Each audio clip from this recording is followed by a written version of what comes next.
enrayer l'effondrement de la biodiversité. Tu vois, c'est comme si tu appuyais sur un emergency. On devrait être tous en train de travailler dessus parce que c'est des chiffres apocalyptiques. Tu sais, quand on est jeune, on a besoin de faire partie d'un groupe. Si autour de toi, tout le monde mange comme ça et que toi, tu es toute seule, manger différemment, c'est pas facile. L'idée de la boulangerie végane, elle me est venue comme ça, d'un coup, d'un seul. Je marchais et j'ai dit non, mais je vais faire une boulangerie, je vais faire un endroit 100% vegan.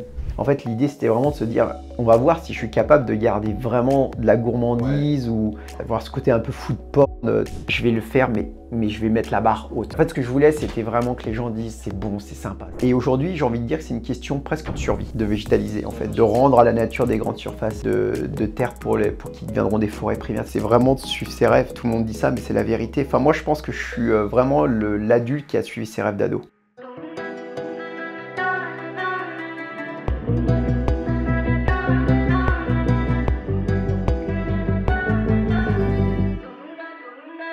Salut, bienvenue dans ce nouvel épisode du Club BG. Aujourd'hui, je suis à Paris, sous la pluie, dans les locaux de Len & Monkeys, accompagné de Rodolphe Landmen. Salut Rodolphe. Bonjour Maxime. Comment vas-tu? Eh bien écoute, ça va bien. C'est ce qu'on disait, par contre, j'aimerais bien un petit peu de soleil. Un petit peu de soleil. Là, ça fait longtemps qu'il a pas pointé le bout de son nez, donc... Une petite année, je pense, en Ok. Paris, quoi, tu vois. Donc ça serait sympa qu'il Alors, vienne. je vois la météo, il dit ce week-end, on croise les doigts. Ok. Peut-être que tous les Parisiens vont être de sortie ce week-end.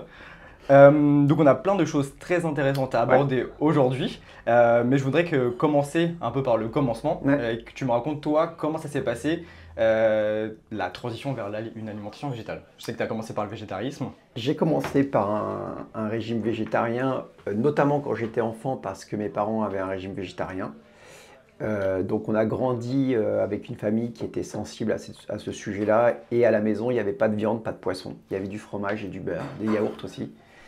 Donc il y a eu déjà ce petit côté, le côté éthique animale, sensibilité sur la cause animale. C'était pour cette raison-là que mes parents ils ont adopté ce régime végétarien. Ouais. Et c'était quand ils t'ont eu, ils étaient déjà végétariens? Alors non, Ok. ma sœur et moi on avait autour de 7-8 ans. Et pratiquement du jour au lendemain, ils ont vu des reportages sur la condition animale et notamment la mise à mort, Ok. je me souviens. Ok. Et que ça a été un choix délibéré, assez rapide de leur part. Ils nous ont jamais forcé à manger de cette façon, mais à la maison manger de cette façon. Et à l'école, c'était plus compliqué. Donc je pense, je me souviens pas, mais je pense qu'on avait gardé un régime classique. Ok. Ouais, il y avait cette balance-là de à la maison, Exactement. on mange comme les parents veulent. Exactement. Ok. Et du coup, est-ce qu'ils vous ont expliqué? Ah, putain, c'est vrai. Alors expliquer, mais je trouve pas assez. Ok. Et franchement, je pense qu'ils étaient dans la retenue et qu'ils ne savaient pas comment bien expliquer les choses, qu'ils avaient probablement peur de faire une erreur et que c'était peut-être un peu confus et on n'a pas pris le temps, tu vois, comme moi j'ai fait avec ma fille, de se mettre autour de la table et d'exposer les raisons qui avaient fait qu'ils avaient transité vers ce régime-là. Et à l'époque, il n'y avait pas Internet, il y avait moins de sources, de ressources pour pouvoir se documenter. Voilà, c'était un petit peu intuitif. Ok, j'imagine. ouais. C'est vrai que ça a dû être un peu un gros changement pour eux, je pense, de se dire ok, on arrête. Et comme tu disais, il n'y avait pas toutes les ressources qu'on peut avoir aujourd'hui, donc c'est peut-être un petit peu compliqué de savoir ok, bon, mais qu'est-ce que je leur dis et tout. C'est ça. Et pas de l'imposer, tu sais, le côté pas je l'impose aux enfants, est-ce que je fais une bêtise, etc. Tu vois, je pense que notre maman, elle a peur de se dire je vais faire une bêtise, tu vois. Donc, ouais, c'était pas quelque chose qui avait été beaucoup débattu, pas assez, je pense, parce qu'il faut prendre le temps de l'expliquer. Ouais. Bon, c'est peut-être des choses du coup qu'on en reparlera tout à l'heure avec ta fille, mais qui viennent avec le temps aussi de savoir comment expliquer, etc. Et du coup, toi, qu'est-ce que tu t'es dit à ce moment-là? Je sais pas si tu te souviens peut-être, mais en mode ok, je change d'alimentation. À l'école, on va dire que je garde la même chose que les copains, mais chez moi, c'est un peu différent quand tu... En fait, quand on était jeune, on a compris un petit peu la démarche, mais par contre, à cet âge-là, à moins d'être hyper mature, tu poses très peu de questions, quoi. Tu suis ce que les parents font. Hein. Tu vois, un enfant de moins de 10 ans, s'il arrive à poser des questions précises sur ces sujets-là, il est vraiment fort. Donc, tu as tendance à faire l'éponge et par mimétisme à suivre ce que tes parents font. Et puis, c'est revenu après, à l'âge adulte, toutes ces réflexions autour de la condition animale. Ok, donc du coup, il y a eu ce changement-là dans ton enfance et tu as grandi, tu as évolué avec ce passé-là de végétarien. Exactement, complètement. Après, j'ai repris une alimentation classique quand j'étais avec mes parents parce que j'étais chez les compagnons, tu voyages, tu es en communauté, tu te poses pas vraiment de questions sur ces sujets, mais tu te poses des questions sur sur plus ta carrière. Enfin, tu vois, c'était pas prépondérant autour de toi. Il n'y en a pas du tout qui sont végétariens. C'est pas une question qui était sur la table. Et puis, t'appartiens à un groupe, faut s'ostraciser, faut un peu se désolidariser du groupe. Enfin, tous ces sujets-là qui sont un peu confus. Et après, dès que j'ai retrouvé une stabilité, tu vois, avec ma femme, enfin, une espèce de stabilité de foyer, etc., tout très vite, ces questions, elles sont revenues, je ne sais plus comment, mais elles sont revenues très vite, en fait. On a supprimé le poisson, on a supprimé la viande et le poisson, et après, on est devenu végétalien.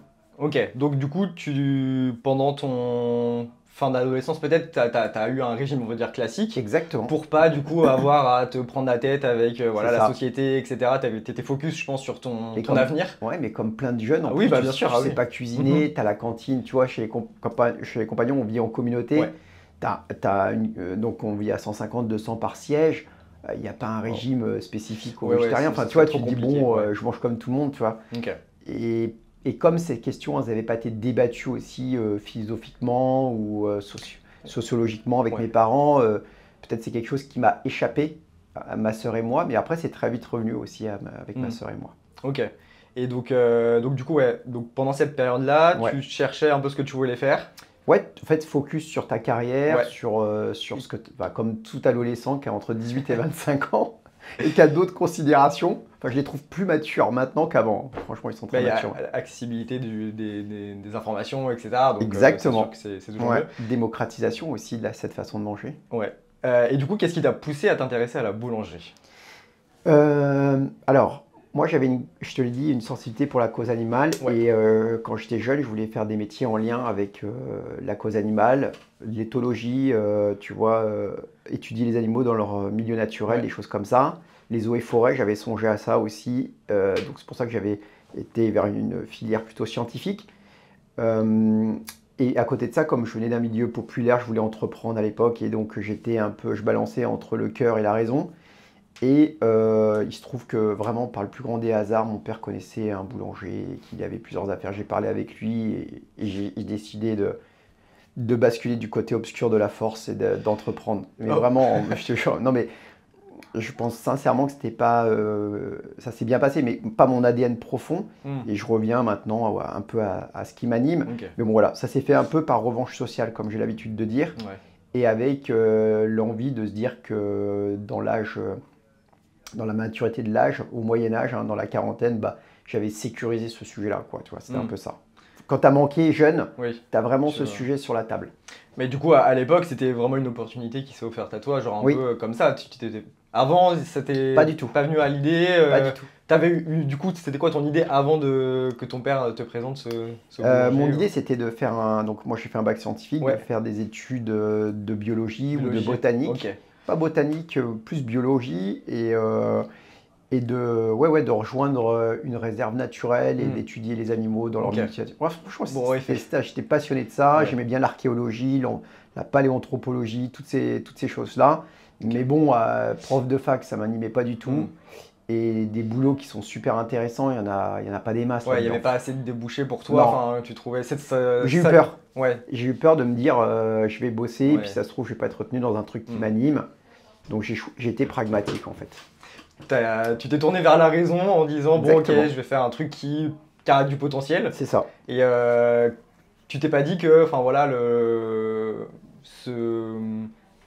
de sortir un petit peu de ce que tu voulais faire, t'allais pas forcément être heureux. Enfin, tu vois ce que je veux dire? Si, c'était très dur les premiers trimestres, les premiers semestres, les premières années même, parce qu'en fait vraiment j'avais pas une appétence pour la bouffe, pour de vrai.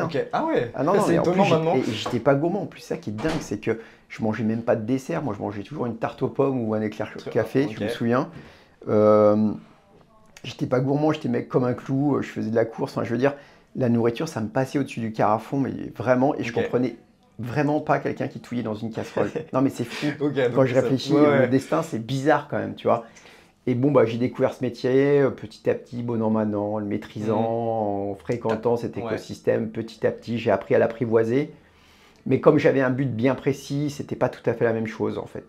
J'avais quand même le but de monter une boîte en vérité, de monter une entreprise. Du coup, dans la boulangerie, ou vraiment t'as fait... Non, dans la boulangerie-pâtisserie, ouais. Dans la boulangerie, t'avais... C'est ça. Moi, je m'étais mis dans la boulangerie par l'opportunité que j'avais eu de rencontrer cette personne, mais aussi en me disant que c'était un métier hyper traditionnel et que j'allais traverser les âges avec ça. et que les gens mangeraient toujours du pain dans 30 ans et que je finirais probablement... Enfin, faut bien que tu essayes de faire un plan quand tu as 20 ans, quoi. Bah bingo, hein, on y est. Ça va, ça s'est pas trop mal passé. Effectivement, tu as eu le nez creux, comme on dit, à l'époque. Mais donc du coup, tu l'as mentionné tout à l'heure, tu as fait les compagnons du devoir. Exactement. Pour te former à la pâtisserie-boulangerie. Exactement. Donc le principe, tu sais, tu voyages 1 an par ville et tu apprends ton métier. Tu multiplies les expériences d'entreprises différentes. Et quand tu rentres au siège, tu as des cours le soir. Des cours. Il y a 20 métiers manuels qui cohabitent, plutôt les métiers du bâtiment. Et donc c'est très intense, ça demande beaucoup de travail.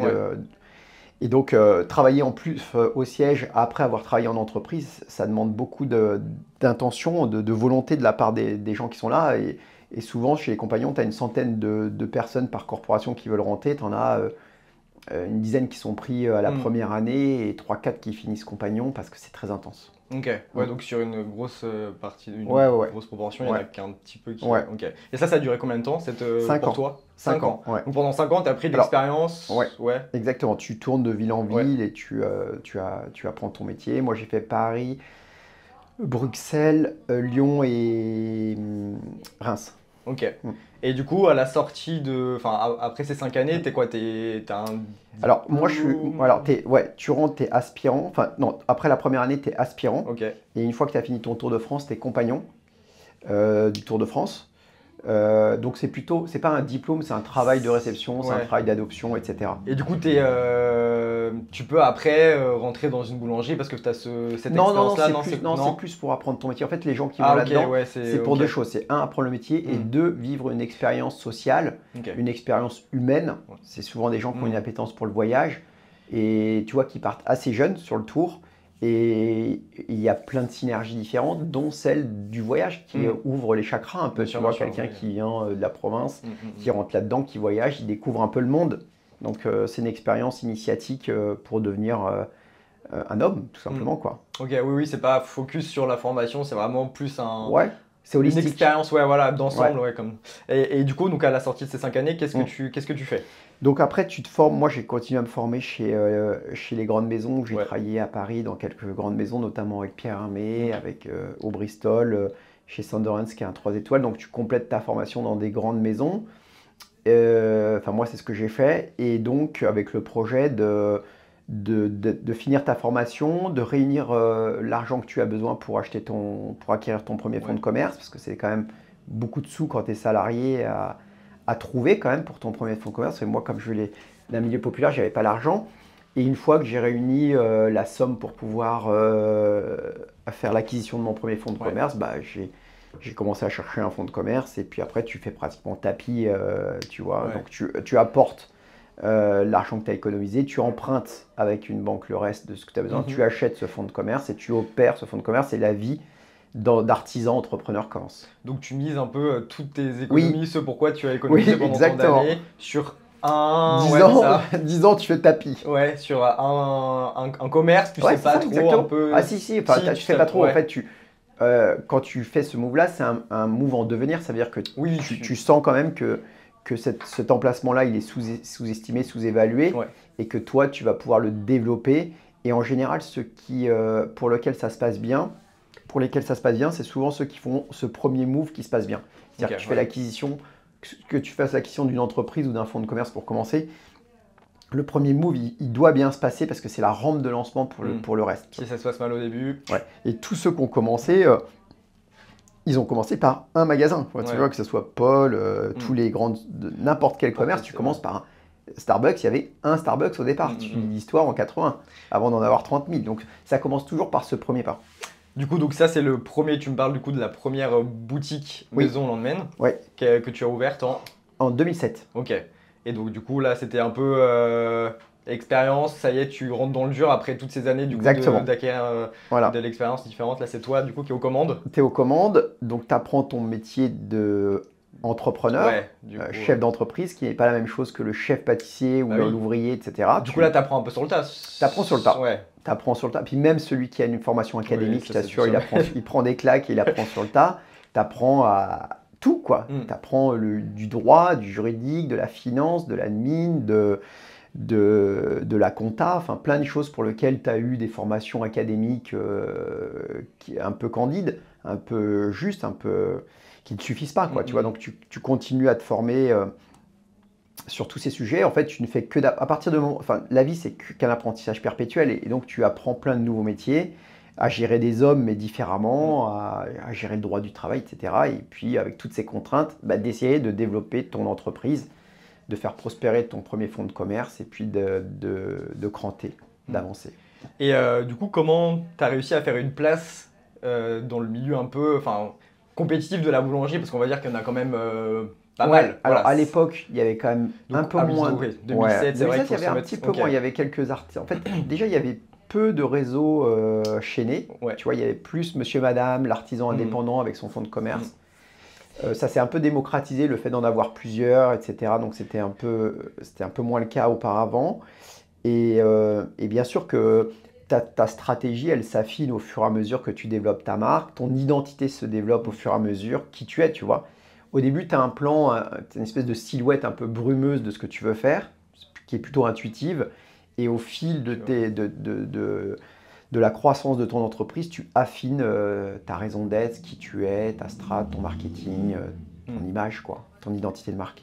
Et du coup, combien de temps vous avez mis à ouvrir une deuxième Alors 1 an, on a ouvert la deuxième l'année suivante, parce que la première, ça s'est vraiment bien passé, on a dû faire x3 je crois dans l'année. Donc l'année suivante, on rénove le magasin plus l'acquisition d'une deuxième. Pareil, après, avec l'argent qui est généré, le plus dur, c'est plus la transformation à chaque fois, quand tu fais ce nouveau move, c'est plus tout à fait la même entreprise. C'est-à-dire quand on a une ou deux, c'est pas tout à fait pareil, parce que tu doubles, mais mine de rien, tu splits aussi ton énergie en deux. Donc ça demande un petit peu d'organisation humaine, etc. Et de organisation et réorganisation à chaque taille de la boîte. Et quand tu as ouvert la première boutique, tu t'avais déjà en tête? Oui, c'était un... Oui, c'était prévu que je fasse. Enfin, moi, c'était prévu. Enfin, le plan, c'était pas de faire une boulangerie, c'était de développer une enseigne. Ok, une ancienne. Bon, et du coup, ah non, vous êtes aussi donc sur Paris. Au Japon. Oui, au Japon aussi. Ok. Et du coup, maintenant, à l'heure actuelle, il y a combien de maisons Landman? Maison Landman, il y en a 35 entre Paris et Tokyo. Ok, donc c'est pas mal. Voilà, et on est passé de 7 à, je crois, 600 collaborateurs en un peu plus de 15 ans. Donc ça s'est bien passé, Et pour revenir du coup sur ton régime alimentaire, à quel moment est-ce que du coup, ce que tu me disais tout à l'heure, il y a eu vu que ta situation était plus posée, plus stable, ça a intervenu à quel moment? Après l'ouverture? Vers 2012-13. Ok, donc c'était 5-6 ans après l'ouverture des premières boutiques. Je sais plus comment je commence à parler. Enfin, tu vois, ta vie se stabilise, t'as du temps de cerveau disponible pour penser à d'autres choses. C'est bête, hein. Ah oui, non, mais c'est totalement vrai. C'est bizarre. La plupart des personnes ne font pas cette forme de réflexion, c'est parce que voilà, la vie est faite. La vie est faite qu'ils n'y pensent pas et puis que quand ça se fait. Alors, c'est revenu, j'ai commencé à proposer à ma femme, je crois que assez bêtement, on a commencé par la viande, c'est ça, par la viande classiquement, en disant, tu sais, quand j'étais petit, j'avais un régime végétarien, je lui ai parlé de ça. On a enlevé la viande, très très vite, on a enlevé la viande et le poisson, ça se fait souvent comme ça. Et après, j'ai été plus loin, parce que je te dis, j'avais du temps, et donc j'ai lu quelques bouquins sur ces sujets-là, quelques vidéos. Je me suis réintéressé profondément à la question du végétarisme, mais le déclic, c'est le livre de Peter Singer, La libération animale, en 2015, où là, j'ai un peu plus de temps, je lis des bouquins, et en fait, j'interroge la pertinence d'un modèle végétarien sur tous les volets.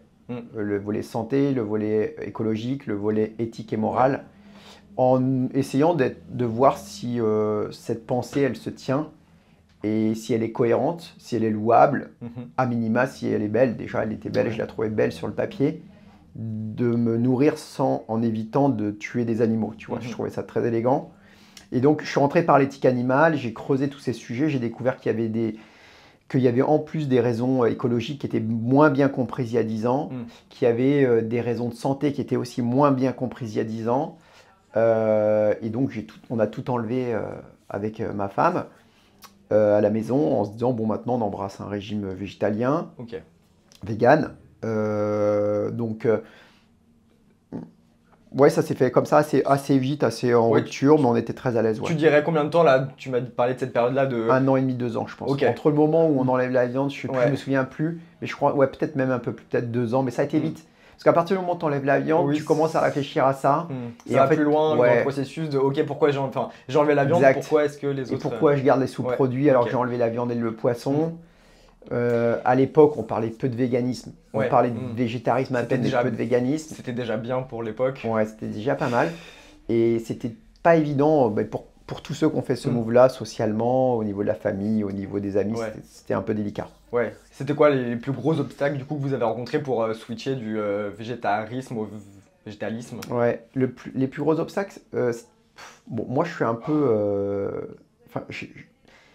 j'ai pas trop peur de porter mes idées et d'être un peu ostracisé par les autres et mis de côté, ça me gêne pas trop. Comme il y avait un enfant, il y avait ce sujet sur l'enfant, parce qu'Ascal était petite, elle avait, je sais plus, 4-5 ans, tu vois. Donc, ah oui, d'accord, donc elle a eu... Vous avez eu cette réflexion-là après avoir eu votre fille. Ok. Donc, est-ce qu'elle aussi, on lui fait embrasser un régime végétalien, etc. Donc, on l'a tout bien fait, on faisait des prises de... Enfin, tu vois, on a fait les choses correctement pour être sûr de ne pas faire de bêtises. Mais pour nous, c'était assez facile. C'était dur à l'époque socialement, je t'ai dit, où on a perdu un peu d'amis, de choses comme ça qui nous invitaient plus parce que... Enfin, d'amis, pas de proches, mais de gens que tu gênais. Oui, parce que tu mangeais pas. Et voilà, il fallait te faire quelque chose de spécifique, c'est chiant, quoi. Et puis, de façon non indirecte, tu mets ce sujet sur la table qui n'est pas agréable pour tout le monde. Donc, c'est quand même mieux de ne pas les inviter parce que autrement, on va devoir se justifier de bouffer du poulet, quoi.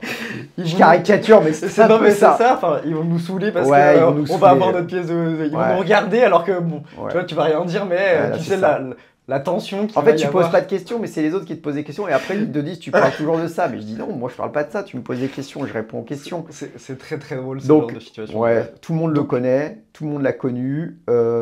Maintenant, ça y est. Je pense que ça y est, c'est rentré dans les mœurs et qu'il n'y a plus ce sujet-là. C'est pas très grave. Et d'ailleurs, je pense que tout le monde a fait son petit mea culpa en disant, bon, bah voilà, on a le droit d'embrasser ces causes-là qui semblent justes et belles. Et donc, ça s'est fait comme ça. Donc, ça n'a pas été très, très, très difficile. Mais maintenant, je tempère un peu en disant, je pense qu'il est plus bénéfique d'être moins radical dans l'approche. De manière... En fait, ce que je veux dire, c'est que je me suis rendu compte que c'était une vision très binaire de part et d'autre. Qu'il fallait être soit vegan, soit omnivore. Et maintenant, j'ai tendance à mettre un peu de tempérance là-dessus et à dire, c'est un cheminement vers. Oui, bien sûr. Et en fait, ce n'est pas le grand saut vers l'inconnu. C'est chacun y va à sa vitesse. Chacun a un gradient qui lui est propre. Il y en a qui décident de tout enlever parce qu'ils sont très à l'aise avec ça. Et d'autres qui vont déjà faire des efforts en végétalisant. Et nous, c'est plutôt le discours, enfin moi, plutôt le discours que je tiens, c'est que végétaliser votre alimentation, ça ne veut pas dire renoncer du jour au lendemain à manger un bout de comté. Et je pense qu'à un moment donné, les ultras trop radicaux, ils ont été contre la cause. Et en fait, tu vois, j'ai un discours de tempérance et de progression. Et je trouve que ça met plus à l'aise les gens qui ne mangent pas de cette façon-là et qui les amènent à se dire, mais ah oui, parce que moi j'en ai plein en tenant ce discours qui m'ont dit, ah mais ça me soulage quand tu me parles comme ça, quand vous me parlez comme ça, tu sais, je suis en conférence, machin, parce que je me dis, je peux le faire à ma vitesse, quoi. Parce qu'il retarde ce grand saut qui fait peur. Et là tu lui dis, mais non, fais un lundi végétarien. Et après, si tu es bien, fais un lundi mardi. Et après, ainsi de suite, tu vois. Et puis si tu as envie de manger, tu vois, dans un bistrot ou dans un 3 étoiles, fais-le. Ne te mette pas cette contrainte dure de devoir être irréprochable. Ah mais je suis totalement d'accord et j'ai le même discours du coup avec le podcast, c'est vraiment de ok, chaque pas est important, tu vois, et là, tout comme toi, tu vois, tu as commencé végétarien, tu es revenu omnivore et tu l'as repassé après par la suite, donc c'est un cheminement, chacun va à sa vitesse en fonction des sensibilités, de ce qu'on peut voir, de ce qu'on peut comprendre aussi. Donc effectivement, comme tu le disais très bien, les gens qui sont trop, on va dire sur extrême sur ce côté-là, en fait, ils desservent la cause parce que du coup, les gens vont être pas du tout réceptifs au sujet. Et fondamentalement, ils ont raison. En fait, je comprends. Moi aussi, j'ai eu un moment donné de colère. Mais il faut se faire violence et se dire que ce n'est pas la meilleure façon de faire progresser ce sujet-là. C'est contre-productif. Il faut être factuel là-dessus. Et donc, dire aux gens, si tu as envie de me manger un croissant au beurre, si tu as envie de manger un bout de fromage, c'est dur à dire quand tu es végétalien, tu vois. On n'en a pas envie, mais l'effort qui sera fait par les personnes qui vont... Enfin, je préfère avoir 65 millions de Français qui font un repas végétarien par semaine que 0,5% de véganes. Tu vois, parce que l'impact entre vie animale sauvée, il est plus fort. Donc c'est ça qui m'importe moi, c'est le nombre de vies animales qui vont être sauvées et donc comment tu fais cranter et progresser ce sujet. Et oui, c'est très juste. Enfin voilà, tu vas beaucoup plus diffuser le message en étant bienveillant aussi et d'y aller pas à pas que d'être trop strict. Et bienveillant, c'est le bon mot parce qu'on est tous remplis de paradoxes et tous un peu schizo sur plein de sujets. Et ça sous-entendrait que nous, on est pur et parfait. Et donc non, nous aussi, on est remplis de contradictions et d'accepter qu'en face, il y ait des choses qui ne soient pas parfaites pour les amener à se poser les bonnes questions et que petit à petit, bon an, mal an, les sociétés évoluent sur ces sujets-là. Et ça se fera petit à petit. Et je pense qu'on manque, enfin, c'est ça qui a manqué, je pense, aux premières heures, on va dire, du véganisme, pour qu'il soit bien vu par la suite. Exactement. Je pense que ça a été trop direct, trop frontal, et que du coup, en fait, les gens se sont dit, oh là là, eux là, on n'en veut pas. Exact. Ils vont nous faire chier, donc c'est non. Et en fait, ça a créé, comme tu as dit, une barrière. Énorme. Et en fait, là, on commence petit à petit, je pense, à retrouver un petit peu de mélange. Ça y est. Et tu sais, moi, j'opère une marque qui l'est pas, que je végétalise maison de mail, j'opère un réseau qui est 100% vegan. Donc, en fait, je suis entre deux mondes qui se parlent et j'interagis tout le temps avec des gens de l'agro. J'étais avec les équipes de Sodexo la semaine dernière, j'étais avec l'équipe de Deli-France, des grosses boîtes partout à qui je parle. Et en fait, ils ont besoin de ce discours de tempérance. C'est-à-dire qu'il y a besoin de porosité entre ces deux mondes-là. C'est-à-dire que même si on voudrait que ça aille plus vite, on doit prendre le temps d'amener les gens à se poser les bonnes questions et d'être sur la bonne trajectoire. Et moi, donc, ce que je voulais dire par là, c'est qu'ils ne me cataloguent pas comme un ultra, comme un progressiste. Oui, tu étais dans le truc, ok, il veut végétaliser, c'est bien, on va le faire à notre rythme, Exactement. etc. Et pas, il veut que ce soit maintenant et du coup, on va lui dire non, quoi. Et puis, tu vas lui montrer du doigt, tu vas être moralisateur, ils vont se sentir un petit peu, tu sais, comme des vilains petits canards et ils vont rien bouger. Tu vois, non, on parle, on communique, on leur montre que ça fonctionne, comment on peut le faire et ensemble, on y va. Ok. Bon, du coup, ça, on va en parler juste après. Mais du coup, par rapport à ta fille, je voulais juste revenir là-dessus.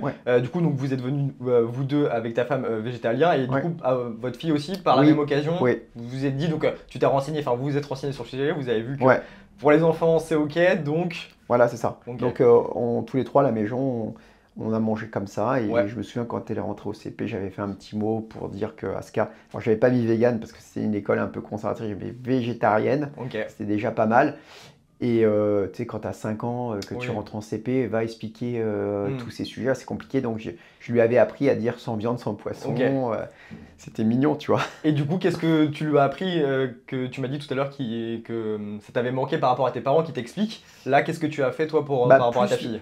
Plus prendre le temps de lui expliquer les raisons, tu vois. Mais c'est pareil, c'est pas si évident parce qu'il ne faut pas que ce soit trop lourd et que ce soit un sujet redondant. Tu sais, quand on est jeune, on a besoin de faire partie d'un groupe. Si autour de toi, tout le monde mange comme ça et que toi, tu es toute seule, quand tu es plus adulte, c'est facile à porter comme sujet. Quand tu as 9 ans, 8 ans, 12 ans, 15 ans, enfin plutôt 15 ans, 16 ans, où tu as besoin d'une grosse appartenance à une espèce de tribu, manger différemment, c'est pas facile, tu vois. Donc moi, j'ai jamais voulu avoir de la lourdeur à la manger tout le temps comme ça à la maison et à la cantine. Mais je vais pas, tu sais, l'épier pour savoir si dans sa vie sociale, elle fait pas des écarts. Parce que tu sais, souvent, ce qui est interdit, c'est là où on va. Et donc, je la laisse... Donc, prendre le temps d'expliquer les raisons éthiques, les raisons écologiques, la santé, puisqu'on cuisine des produits bruts, etc. Et après, qu'elle fasse son propre cheminement de vie à sa vitesse. Et même, tu vois, et donc, que ce soit bien compris déjà. Et qu'après, elle fasse ses propres choix. Et pas que je les impose. Surtout dans la période de rébellion de l'adolescence. Du coup, donc tu l'as expliqué, tu l'as dit, voilà, c'est comme ça à la maison pour telle et telle raison. Exactement. Et bon, peut-être c'est mieux si tu fais ça aussi toi, mais du coup, tu as le choix de faire, enfin voilà, tu lui as laissé les possibilités. Je lui ai jamais dit, tu as le droit, tu vois, de le faire, mais je ne viens pas... derrière une injonction de parents, de sachants à enfants qui dit c'est comme ça que ça doit se passer, mais plus d'explications de texte sur les raisons qui nous ont poussé, nous, enfin sa mère et moi, à embrasser ce régime-là. Et du coup, donc, elle a quel âge maintenant? 17 ans. Donc est-ce que la phase de rébellion est passée? Ouais, mais tu vois, je pense que quand elle est avec ses amis, elle n'est pas une ultra, tu vois, je l'intuite. À la maison, c'est toujours vegan, Ouais. tu vois, et ça se passe bien. Et de toute manière, elle a tellement pris l'habitude de manger comme ça que finalement, pour elle, c'est bon, Ouais. c'est naturel. Elle a pris ces habitudes-là. Mhm. Et après, je te dis de faire attention. C'est difficile avec les enfants de ne pas être trop sectaire dans l'injonction et de la laisser cheminer Ouais. à sa vitesse. Toute seule. Et si elle trouve ses idées pertinentes et belles, bah, peut-être qu'elle les embrassera, mais ça ne sera pas moi qui les aura inoculées de force. Oui, parce que tu peux avoir tendance peut-être à Oui. dire non, non, faut que tu fasses comme ça parce que crois-moi, c'est la bonne façon de faire et que Exactement. du coup, bon, ben, l'enfant va faire tout le contraire. Exactement. Alors qu'en fait, là, tu le laisses cheminer vois un peu naturellement. Exactement. En mode, bon, ok, peut-être qu'elle va faire ses essais. Il y aura et peut-être puis, un peu ouais, d'écart, c'est mais ça. au moins, tu sais, je À sais la que fin, ouais, ces discussions reviendront Ok, et, ouais. et elle jugera de la pertinence Ouais. de ces idées-là. Et il n'y a pas eu trop de problèmes du coup pendant l'adolescence, l'enfance, tu sais, Non. au niveau des goûters chez les copains, les copines, etc. Non. Bah, ça, je pense que tu vois, pareil, est-ce que c'est vraiment une super question parce que tu as un goûter avec des enfants, est-ce que tu dois pousser le bouchon jusqu'à dire tu ne manges pas de gâteau au chocolat parce qu'il y a des œufs dedans? Quand tu as une fille de 12, 11 ans, 13 ans, c'est quasiment impossible à faire dans une classe. Enfin, je veux dire, tu peux pas aller jusque-là, c'est trop... Enfin, t'imagines le degré de souffrance de l'enfant et après le côté vindicatif qui pourrait revenir de ça, tu vois. Donc, tu es obligé... Bah, on ne vit pas dans une société comme une fois, je ne sais plus qui l'avait expliqué, cette fille qui avait expliqué ça. On ne vit pas dans une société qui milite pour ces transitions agroécologiques, transition alimentaire, transition, tu vois. Donc en fait, on se bat contre. Et ça, c'est ça qui est dur. Si on évolue dans un écosystème qui facilitait ce genre de choses, ça serait tellement facile. Mais on est rempli de forces qui luttent contre. Donc ça, c'est pas évident. C'est vrai que oui, si on avait un peu de facilité. Voilà, c'est ça, ça serait beaucoup plus pratique. Mais comme tu dis, en fait, on est face à la société qui fait que en fait, tout ce qu'on peut faire, ça va à l'encontre. Et du coup, c'est hyper compliqué, même à adulte, en fait, de faire comme tu disais tout à l'heure, de faire ce choix-là, d'être un peu l'exclu, tu sais, à part en mode, bon, ok, moi, j'ai décidé que je mangeais plus d'animaux. Et du coup, bon, tu vois, on va me dire, ah, regarde lui. Alors qu'en fait, si on, comme tu dis, on facilite tout ça, je sais pas, en intégrant plus d'offres, plus de ça, et que ce soit pas... comme on dit, sur le côté, tu vois, des petits trucs comme ça, qu'on le mette vraiment en valeur comme les autres options. Bon, donc et pour tout, c'est comme ça. Ouais, bah oui. Mais pour celui qui décide d'être un peu écolo et de faire attention, il fait que des petits gestes, des petits pas. Il est entouré de choses qui vont à l'encontre des petits pas que lui tente de faire. Donc il a l'impression de lutter contre ce système-là qui n'est pas en adéquation avec ses valeurs. Et je pense que ça rejoint du coup ce qu'on disait tout à l'heure, qu'il y a beaucoup de personnes qui prennent pas le temps, comme tu l'as fait, d'aller chercher les infos, de comprendre et tout, parce que en fait c'est lutter contre tout le monde à chaque fois. Exactement. Donc, et du coup, quel était ton état d'esprit lorsque tu es devenu végétalien par rapport à ton entreprise, à tes boutiques? Il y a eu un passage vraiment dur, vraiment dur, parce que j'ai fait un peu, j'étais presque en mode en rébellion, tu vois, en me disant mais c'est pas possible, je ne peux pas évoluer dans cet écosystème en prenant ce genre de choses. Donc on a vraiment réfléchi à tourner la page de cette histoire-là et à passer à autre chose. C'était vraiment une période un peu confuse qui a duré 2-3 ans. Et donc, ça n'a pas été facile. Et après de ça, plutôt la renaissance sur de la créativité et sur l'idée de se servir de l'existant et de ma posture et d'en faire une force. En fait, en me retirant du game, c'était pas comme ça que je servirais le mieux les intérêts de la cause. J'avais plus ou moins réussi avec un nom, une entreprise qui tournait, une certaine oreille de l'écosystème food, tu vois. Donc plutôt se dire à un moment, je vais rester là et je vais faire naître des projets et je vais tenter d'avoir une tribune pour en parler. Et je pense que ça sera plus louable que de tout vendre et partir faire autre chose. Donc c'est comme ça que c'est venu petit à petit. Mais c'est ça la vie aussi, c'est un cheminement, on se pose des questions, on cherche sa voie, tout d'un coup on retrouve sa voie, son chemin, on l'avait perdu. Et moi ça a été ça. Et à partir du moment où je me suis dit je reste dans le game et je vais me prouver déjà moi-même que c'est possible de faire des choses gourmandes, tu vois, de par mon histoire personnelle, d'essayer de voir si c'était audible et crédible et faisable. Et je me suis pratiquement relevé ce défi presque avec moi-même. En fait, l'idée, c'était vraiment de se dire, on va voir si je suis capable de garder vraiment de la gourmandise ou d'avoir ce côté un peu food porn, tu vois, enfin de la gourmandise française, franco-française, et de la végétaliser et de voir si ça marche, tu vois. Parce qu'à l'époque, c'est facile à dire aujourd'hui, mais à l'époque, je ne le savais pas. Donc c'est comme ça que ça s'est fait, crescendo. Ouais, du coup, tu as capitalisé sur tout ce que tu avais bâti pendant les plus de 10 ans. 10 ans, un peu moins, c'était 8 ans. Ouais, pour du coup te donner un coup de tremplin encore. Et du coup, tu t'es dit directement boulangerie végétale, t'as pas eu une autre idée? Non, je me suis dit d'abord, ok, je vais créer des gourmandises véganes, végétales, que je vais mettre chez Maison Landmen. Donc ça a commencé comme ça. C'était ton premier pas sur, ok, je l'ai un peu de transition, tu mets un peu de vegan dans. Mais j'ai pas pensé à la boulangerie végane au début. Ok, d'accord. C'était vraiment, on a fait des gâteaux, j'ai pas pensé à une autre marque. J'ai fait des gâteaux, des viennoiseries, des sandwichs vegan. Enfin, j'ai commencé à faire des produits vegan qui ça n'existait pas dans les boulangeries. Tu n'avais jamais des petits gâteaux, des viennoiseries, des sandwichs vegan, mais bon, bien fait. Donc ça a commencé comme ça.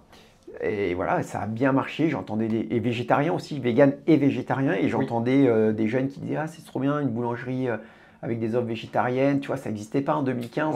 16, 17, on voit que ça marche. On faisait 20, 25% de la gamme. Tu sais, 2 petits gâteaux sur 8. Ok, c'est pas mal quand même. Hein. Ouais.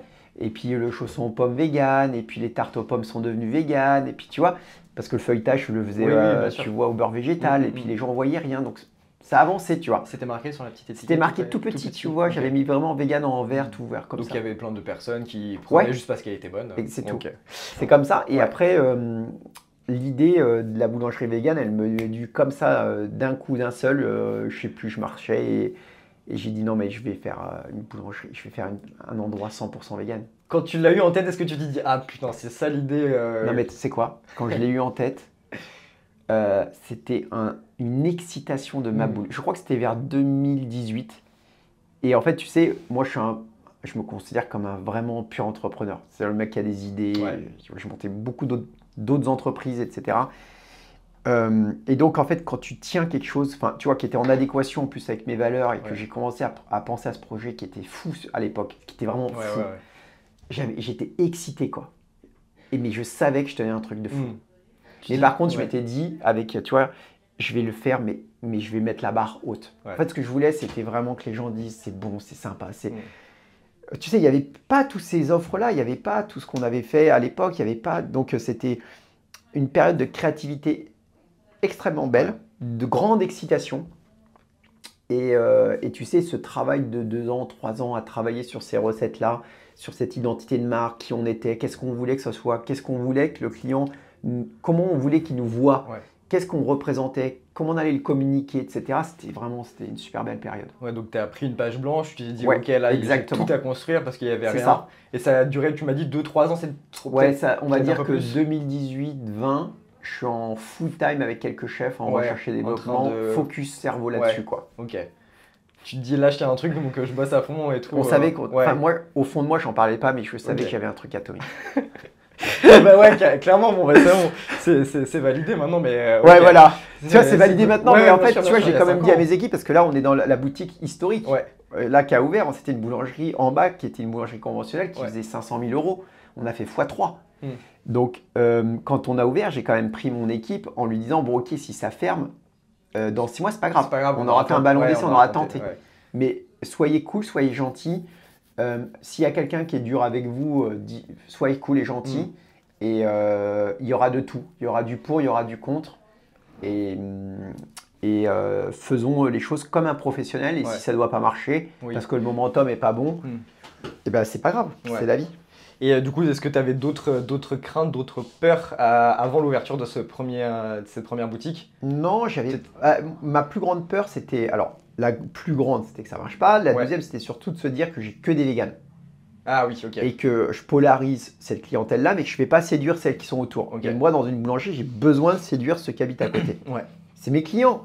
Dans une boulangerie, j'ai besoin que celui qui sort du métro Saint-Sébastien-Froissart et qui rentre à la maison, il passe chez moi acheter une baguette et un croissant et un gâteau. Sinon, j'ai raté ma mission. Ouais, qu'il soit vegan ou pas. Exactement. Bah, pour le coup, autour, il y en a peut-être... il y avait peut-être 10 mecs, j'en sais rien. Enfin, je veux dire, on est dans un écosystème classique de résidents qui sont, pour la plupart, pas végétariens ni végétaliens. Donc ça, c'était pour moi... c'était très important.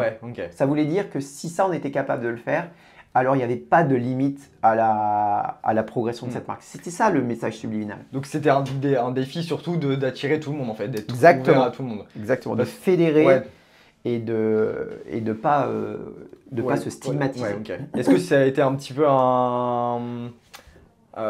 de pas mettre végétal en gros, parce que c'est en tout petit, quand on arrive sur la boutique, c'était pour pas... Pareil, j'avais dit pas de mot vegan, zéro mot vegan, pas de côté moralisateur, cette sémantique qui revient à l'infini, on se concentre sur le goût, la gourmandise, si c'est bon, on gagnera notre pari. T'avais peur de repousser un peu si t'avais marqué par exemple vegan sur la boutique, t'avais peur qu'il y ait des gens qui ne se sont pas concernés, ils se disent bon ok je passe la route. J'avais lu des choses là-dessus, des études qui ont été faites qui montraient que c'était contre-productif d'utiliser cette verbatine-là. Donc on ne l'a pas mise, on a juste par souci de transparence à minima vis-à-vis de notre clientèle, boulangerie-pâtisserie 100% végétale, c'est tout basta, t'en fais ce que t'en veux. Ça marche bien le végétal, enfin tu vois, 100% végétal c'est mieux que... C'est comme moi aussi, tu vois, je parle d'alimentation végétale quand je parle du podcast, c'est pas de véganisme parce que du coup ça englobe, comme tu disais, en fait c'est pour ça, c'est pour englober tout le monde, même ceux qui commencent tout juste que ceux qui sont au bout, tu vois, enfin au bout, pour vraiment qu'il n'y ait pas de distinction entre les deux, mais ok. Et est-ce que tu as une idée de la part de clients véganes? Non, on va faire l'étude là, on parle toujours de 80-20. Ok, 80 non vegan, on parle de... On estime autour de 20%, suivant les quartiers, la clientèle qui est plutôt veggie-friendly, on va dire, végétarien, vegan. Par exemple, à Turenne, je pense que c'est même un peu plus. Parce que là-bas, il y a beaucoup de gens qui viennent avec une app, des étrangers et tout. Et donc, je pense que là-bas, tu vois, c'est peut-être 60-40, de 40% de veggie, tu vois, je les entends. Mais je sais pas, c'est difficile parce que ça voudrait dire demander à chaque client, etc. C'est pas facile, mais on va le faire quand même un petit peu. C'est quoi, enfin, vous avez une idée de comment vous allez...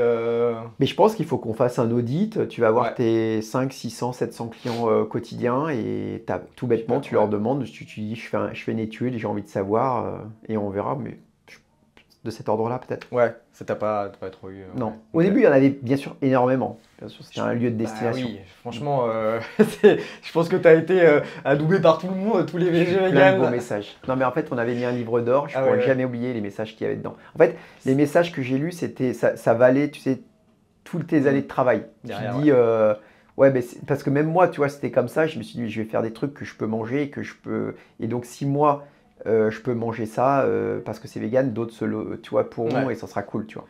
Donc oui, donc tu as eu ce genre de retour-là. Et globalement, quand, voilà, les premières semaines de la boulangerie, les retours, c'était quoi? C'était atomique. Il n'y avait aucune personne qui a eu un message négatif. Et il y a eu plein d'anecdotes croustillantes de gens qui disaient mais en fait moi je suis pas vegan mais j'adore ce que vous faites. Enfin, tu vois, des locaux qui étaient... Donc on voyait bien qu'on l'avait bien pris par le bon prisme, tu vois, parce que ça rentrait dans le commerce. On n'a pas perdu notre 40% de restauration salée du midi parce que tu vois, on a une école de design derrière, il y avait plein de jeunes qui venaient là.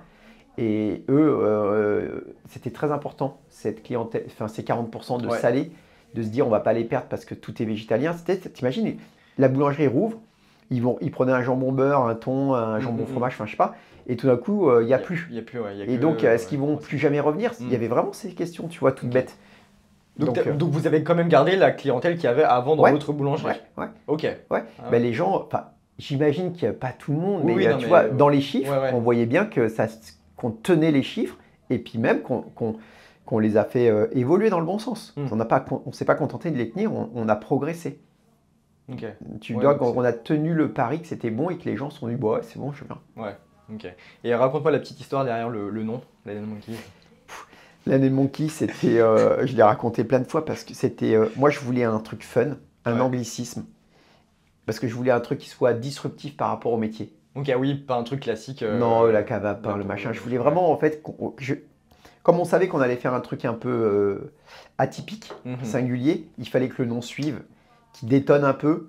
Anglicisme, parce que cette marque-là, je l'ai toujours dit, elle est faite pour aller à l'étranger. Ok, tu l'avais, du coup, si je vais te demander, tu l'avais déjà de base quand tu l'as écrit, tu t'es dit, ok, ça c'est fait pour l'export aussi. Mais même plus loin que ça, si ça n'avait pas marché à Paris, j'aurais pas abandonné, j'aurais été ailleurs. Mais Paris, ça m'amusait de commencer par... Bon, c'était mon terreau, je savais qu'il y avait des quartiers veggie-friendly, des gens sensibles à ça, plus que ce qu'on pensait d'ailleurs. Le marché était prêt. Ouais. Et Land & Monkey, je l'ai fait travailler des designers. Et puis en gros, j'en ai 2-3 qui bossent chacun de leur côté et un qui me déroule ça. Et il y avait le côté monkey, du petit clin d'œil à nos origines de grands singes. Ouais. Qui sont majoritairement frugivores ou végétariens. Majoritairement, parce qu'il y a aussi quelquefois des exceptions avec certains singes qui vont de façon anecdotique manger un peu de viande, mais majoritairement, donc c'est notre famille. Et Land, la terre et singe, je trouvais le petit clin d'œil, tu vois, d'essayer de, par l'alimentation, réconcilier cette terre avec nous. Donc c'est amusant, c'est un anglicisme. Il y a plein de petits clins d'œil sous-jacents qui sont tellement nous. Et voilà, et tu aimes pas, mais en fait, je trouvais que ça avait le mérite de sonner quelque chose de nouveau. Ouais, quoi. De faire un petit peu un tilt dans la tête en disant exactement. Ah, c'est sympa, ça, c'est une boulangerie. Mais j'ai même des mamies qui m'ont dit mais j'adore votre nom, tu vois. Je dis ah ouais, vous aimez. Je leur dis vraiment t'aimes bien. Elle m'a dit ouais, j'adore et tout. Okay. Donc c'est particulier quand même. Ouais. Non mais c'est bien, oui, tu fais un peu peau neuve, tu vois, dans le milieu de la boulangerie avec des nouveaux standards, etc. Ouais. Donc c'est quand même cool. Comment est-ce que tu perçois l'impact des boulangeries Land & Monkeys dans l'avancement du véganisme en France? Énorme, j'en suis sûr. Est-ce que pour toi, il y a eu un avant, un après. Ouais. En fait, je te l'ai dit, moi je suis un entrepreneur et j'avais dit à mes équipes, c'est pas pédant quand je dis ça, c'est parce que j'avais envie de porter ce projet de façon très ambitieuse. Quand on avait fait un audit monde un peu de toutes les initiatives véganes, on trouvait qu'elles étaient timorées, vindicatives, moralisatrices, pas une offre gourmande et bonne. Tu vois, en fait, ce que je veux dire, c'est qu'on ne voulait pas se mentir à nous-mêmes. Oui. On allait être franc avec nous-mêmes. Et donc, d'être capable de montrer que si je faisais que le 86 boulevard Beaumarchais, que ça marchait, l'écosystème food qui me connaît aurait dit Rodolphe, c'est sa danseuse, il est vegan, il est content avec sa petite boutique là-bas, ça marche bien, mais ça va pas changer le monde. T'en fais 2-3, ça commence à dire ah oui, quand même, tu vois. Bon, t'en fais 10. Là, comment tu commences, tu vois, tout à l'heure, je te parle, je prends le train, je monte à Bruxelles, parler à un gros groupe dont je dirais le nom, qui fait 5 milliards et qui veut qu'on bosse ensemble sur des sujets végétals. Ce que je veux dire par là, c'est qu'on avait l'intention de mettre un pavé dans la mare et que les gens s'interrogent sur ce sujet-là. Mais pour qu'ils s'interrogent, il fallait 2 choses. 1, qu'ils aient peur de passer à côté du train qui passait et de être un peu old school. Et 2, de montrer qu'en fait, il y avait de la profondeur de marché sur cette offre-là quand elle était bien adressée. Et donc, ça passait que par une réussite financière. C'est un embryon, hein, 10 boutiques, c'est pas Starbucks. Hein. Mais ça montre, mais 10 boutiques parisiennes, tu montres quand même que tu n'as pas cannibalisé la première, parce qu'elle n'a pas baissé d'un iota, ni la deuxième, ni la troisième. Donc, c'est des chiffres d'affaires qui se juxtaposent.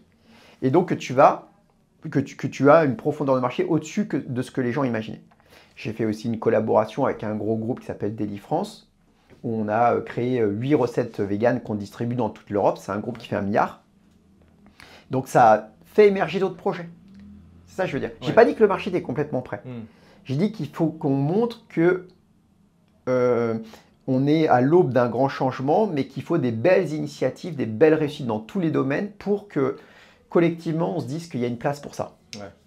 En fait, tu as fait tes preuves du coup avec toutes tes boutiques. Tu en as ouvert 1, 2, 3. Tu as dit regardez un peu le marché est là, la réussite est là. Enfin voilà, tout se passe très bien. Donc ça assoit un peu ta légitimité pour du coup faire plein d'autres projets comme que tu viens de me dénoncer.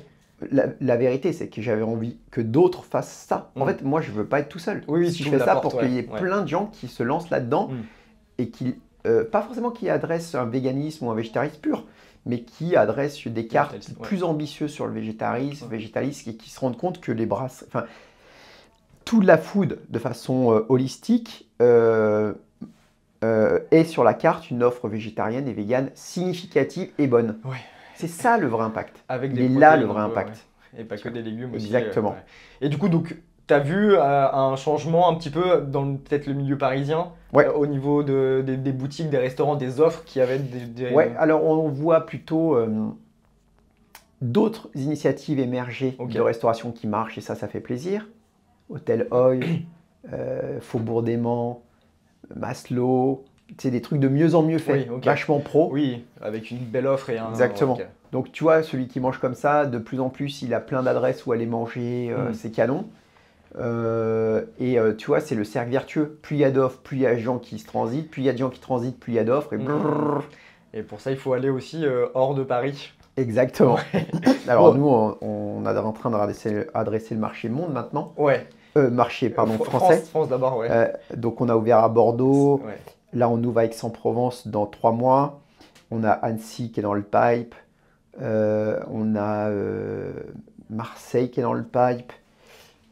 Je sais plus, faut que je vois. On parle avec des Anglais, on parle avec des gens à Barcelone. Ok, ouais. Donc ça y est, c'est parti. Ouais. C'est ce que j'allais te demander du coup, ouais, c'est que l'ouverture à Bordeaux a fait quand même beaucoup de bruit. Enfin, oui, voilà, oui, tout le monde était super content que ça soit hors de Paris. C'est ça. Donc franchement, c'était super. J'ai eu l'occasion d'y aller et franchement, c'est top d'avoir aussi une salle en haut, tu vois, pour manger et tout. Donc c'est vraiment super. Donc ouais, donc tu m'as dit Aix, c'est calé, c'est dans. Aix, c'est en travaux. Ok. Donc ça ouvre en avril, je pense. Ouais, ok. Donc là, ouais, on est en janvier, donc en avril. Et après, donc tu m'as dit peut-être Marseille. Donc Annecy, qui est dans le pipe. Je t'ai dit, il y a Nice qui est dans le pipe avec un super couple très sérieux, j'aime beaucoup. Ouais. Est-ce que tu as des choses sur la côte ouest autre que Bordeaux, du coup, est-ce que tu as, je sais pas, peut-être Nantes, La Rochelle, peut-être Biarritz? Je demande à Mathilde qui est là parce que c'est elle qui gère. En fait, j'ai des équipes qui sont complètement dédiées au développement, qui sont extraordinaires.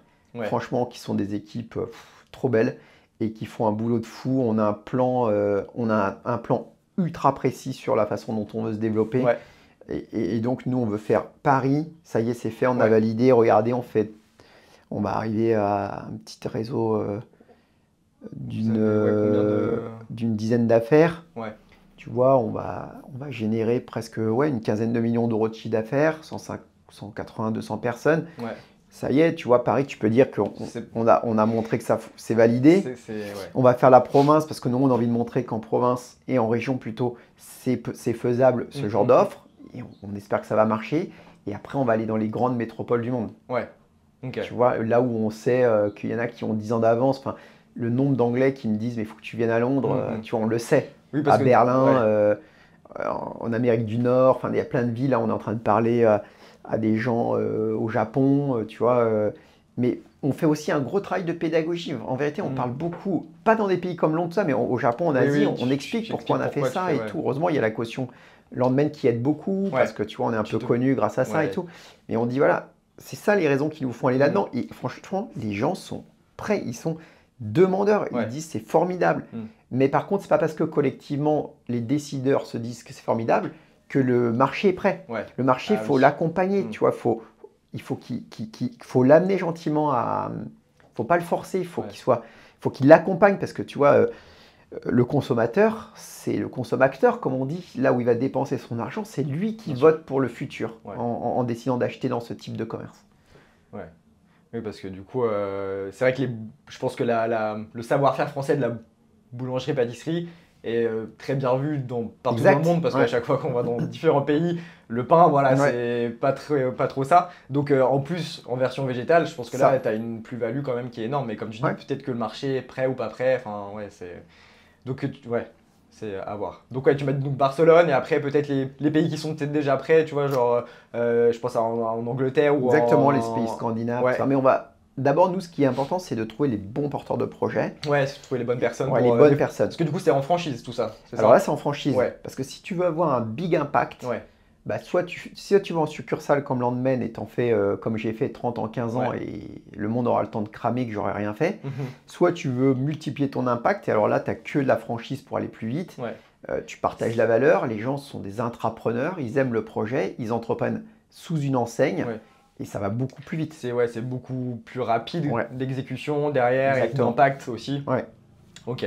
Oui, parce que je pense que tous les véganes de France rêveraient d'avoir un Animal Kiss pas loin de chez eux. Ouais, c'est ça. Parce qu'à chaque fois que tout le monde vient, je sais, pour discuter pas mal de fois, tout le monde vient sur Paris, bon ok, direction les Animal Kiss parce qu'on sait qu'on va se battre. Mais moi, ils sont trop sympas. Enfin, quand je dis ça, je suis trop ému à chaque fois parce que je vois tous les trucs qui passent et je me dis c'est trop bien, la communauté répond et surtout, ils sont contents parce que tu vois, ils sont contents du travail qu'on a fait et ça nous fait plaisir parce que tu sais, ça booste les équipes. Bah, franchement, mais vous répondez à quelque chose qui n'existe pas. Exactement. Tu en auras peut-être du vegan sous vide, mais bon, voilà, ça n'a rien à voir. Mais une boulangerie, franchement, enfin, tu rentres dans n'importe quelle boulangerie, tu n'en auras pas, quoi. Donc là, vraiment, c'est la pépite, tu vois. Et, du coup, au niveau des retours sur Bordeaux, parce que du coup, c'était la première franchise hors Paris. Pour l'instant, on est en ligne avec le business plan qu'on s'était fait, donc ça va. Ça fonctionne bien. On s'était fait un BP de X et pour l'instant, on est en ligne. Donc, on va faire le business plan qu'on s'était fixé au départ. Et donc tout va bien. En fait, tu vois, ça va être validé comme on l'espérait. Donc c'est très bien. Et du coup, à part que tout soit végétal, quelles sont aussi les autres valeurs de l'ancienne? Parce que je sais que tu fais c'est très global. Holistique. Nous, c'est très holistique. Et tu vois, j'étais avec mes équipes il n'y a pas longtemps pour leur dire maintenant, il va falloir que... moi, je veux... De la même façon que Patagonia, quand tu achètes un vêtement, tu sais... pas directement, pas précisément, mais tu sais où est-ce que tu mets ton argent. Nous, on veut que les gens qui consomment chez nous sachent aussi ce qu'on fait de cette création de valeur. Et sur cette marque-là, on est entreprise à mission. On est sans plastique dans le magasin. Tu as vu, il n'y a pas de meubles LS avec du plastique, donc on a banni le plastique. On a adopté la triple comptabilité, ça veut dire qu'on regarde l'entreprise par le prisme de d'autres métriques. C'est-à-dire la triple compta, en gros, tu prends 3 métriques qui te semblent pertinents. Donc nous, on a pris l'économie d'eau, l'économie de terres arables et la décarbonation. Et tu viens mettre ce compte de résultat dans ton compte de résultat tous les ans et tu pilotes ça en montrant que à business égal avec une autre boulangerie, toi, tu es plus efficient, plus efficace et tu pèses moins sur la biosphère, moins d'impact sur la biosphère. Et nous, tu vois, rien que sur le carbone, on est à moins 35, moins 40%. Je ne te parle même pas de l'éthique animale puisqu'on ne prélève pas la vie d'animaux. Et donc, on économise aussi des terres arables et de l'eau puisqu'on a moins d'animaux à nourrir, etc. Donc, on montre que manger comme ça, c'est bénéfique à tous les niveaux. On est fondation actionnaire. J'ai monté un fonds de dotation dans lequel j'ai cédé, donc donné une partie des titres de la holding, 20% maintenant, et ça va monter à 51% dans les années suivantes. C'est-à-dire que chaque euro qui va monter dans la holding, tu vois, les franchisés, ils versent 6% du chiffre d'affaires dans la franchise, dans la tête de réseau, comme on appelle ça. La moitié va vers la philanthropie. La moitié va vers le business pour continuer à croître, tu vois. Et donc, on est une vraie fondation actionnaire. Et dans cet argent qui est fléché vers le fonds de dotation, on fait un truc très simple, c'est qu'on achète des surfaces de terre qu'on laisse en libre évolution. Et là, on vient de passer, tu vois, sur France 3 hier soir parce qu'ils sont venus filmer notre premier spot en Normandie sur 200 hectares. On a acheté 200 hectares, on les a mis dans le fonds de dotation, légués avec un manoir qui est dessus. Donc, ça appartient en commun. Tu sais, un fonds de dotation, ça appartient en commun, ça ne m'appartient plus.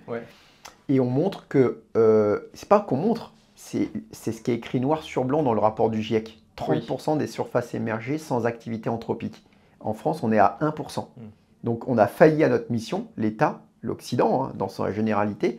Et donc, il y a besoin de rendre des grandes surfaces, qui sont des grandes zones de vie, dans lesquelles les écosystèmes vont se régénérer. Et donc, nous, ce que je veux absolument qu'ils se sache dans le futur avec les consommateurs qui viendront chez nous, c'est qu'au-delà de l'éthique animale, de cette façon de se restaurer, que la moitié de l'argent qu'ils dépensent vont vers des projets de protection de la vie, de la faune en France. Parce que moi, je pense, penser global, agir local, tu connais le dicton, ça veut dire on veut pouvoir montrer ce qu'on est en train de faire au niveau national. On soutient sous chaque entité de Land & Monkey, il y a une association qui est greffée, qui donne 1% de son chiffre d'affaires. 1%. Donc on soutient par exemple le refuge Gouin-Gouin, qui a été notre premier soutien. On parraine, tu vois, symboliquement une vache qu'on finance pour les entretiens divers et variés. Mais en gros, on greffe une association sous chaque entité et dans la tête de réseau, la moitié vers la philanthropie.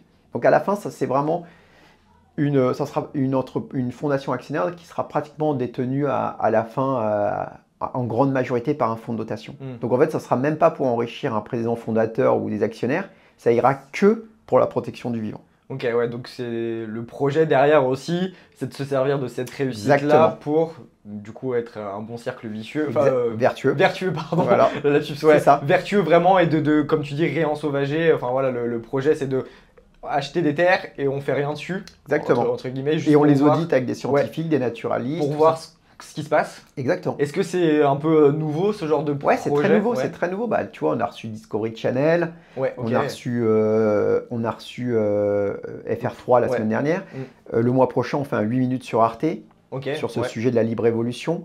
Mais pas que. Il y a 2 mois, on a cofinancé avec Ben Goldsmith, qui est un acteur majeur de la libre évolution en Angleterre, qui a réensauvagé 3000 hectares dans le Sussex, dans le sud-est de l'Angleterre. On a cofinancé ensemble la réintroduction du castor dans l'Ariège. Tu vois, on a financé une association qui a réintroduit cette espèce chapeau dans les rivières de l'Ariège. Il y a eu plein d'articles là-dessus. Donc c'est ça notre mission. C'est-à-dire on agit sur les animaux d'élevage positivement et on agit aussi sur la faune sauvage indirectement, même directement par la valeur qui est créée. Et donc ce qui est beau là-dedans, c'est que c'est très holistique comme façon de concevoir les choses. C'est que ton sous-jacent, c'est quelque chose qui fait sens, qui apporte une réponse sociétale, environnementale aux problèmes du XXe siècle. Et la création de valeur, elle sert à amender des projets en lien aussi avec ça. Donc la boucle est bouclée. Pour moi, c'est l'entreprise du XXe siècle. C'est l'entreprise régénérative, comme on appelle ça. C'est vrai que c'est franchement, c'est comme tu dis, global et tout, c'est vraiment bien. Est-ce que tu sais s'il y a d'autres entreprises aussi vertueuses? Et j'en sais pas. Mais en tout cas, je fais partie d'une association qui s'appelle De Facto, parce que j'avais travaillé sur ces fondations actionnaires avec une juriste qui s'appelle Virginie Segers, qui fait un travail incroyable pour prôner les fondations actionnaires. Et donc, dans cette association où on regroupe ces fondations actionnaires en France, on n'est même pas une quarantaine, ce qui est pas normal, on devrait être des milliers, alors que ce modèle-là, il est très bien compris et mis en action dans plein de pays comme la Scandinavie, le Danemark, l'Allemagne, etc. Le principe, c'est d'avoir quelque chose de protéiforme, avec une partie qui va vers le business et une partie qui va vers le bien commun, l'intérêt général. Donc on est un peu en retard aussi par comme rapport aux autres pays. C'est dommage parce que, tu vois, en fait, c'est se servir de toutes les forces vives de l'entreprise et de flécher une partie vers l'intérêt général. Mais l'intérêt général de façon holistique. Les femmes, l'égalité homme-femme, la réinsertion sociale, la pauvreté, enfin tous les sujets qui sont tous les sujets qui ont besoin d'être financés, qui sont portés par des gens qui se sacrifient presque parce qu'ils sont à peine payés pour le travail qu'ils font. Et puis c'est si on réensauvage un peu d'espace en France, ça pourrait être que bénéfique pour tout le monde en fait. Tout le monde. Enfin, tu vois, enrayer l'effondrement de la biodiversité, enrayer l'effondrement du vivant, ça devrait être, tu vois, c'est comme si tu appuyais sur un emergency, on devrait être tous en train de travailler dessus parce que c'est des chiffres apocalyptiques et nous, à notre humble niveau, on fait notre part, tu vois, tout simplement. Mais si c'était collectif, t'imagines si tout le monde faisait ça, mais en quelques années, quelques dizaines d'années, on inverserait la vapeur. Mais c'est fou parce que du coup, c'est un peu comme en politique, même si on ne va pas du tout parler politique, mais d'avoir un parti écologie. Alors qu'en fait, l'écologie, elle devrait être, elle concerne tout le monde. Partout. Tout le monde vit sur la même planète et que ça. Complètement. Et moi, je trouve ça absurde en fait d'avoir juste un parti où tu vas dire, moi, ok, je vais voter. Alors qu'en fait, non, tous les partis devraient avoir un petit peu d'écologie en eux et c'est frustrant. Donc, heureusement qu'il y a quand même des entreprises et on espère un petit peu plus à l'avenir qui vont être dans ce sens-là. Et est-ce que vous avez d'autres projets du coup de réensauvagement nous on a envie de, tu sais, plus c'est grand, plus c'est bon. On a envie de faire toujours plus et surtout on a envie d'emmener des acteurs majeurs à envisager ça. On a envie on aimerait que ces sujets-là soient en haut de piste chez les politiques parce que, je te donne un exemple, le Danemark, le mois passé, il a racheté 10% de ses terres. 10%. C'est beaucoup. L'État pour les laisser en libre évolution.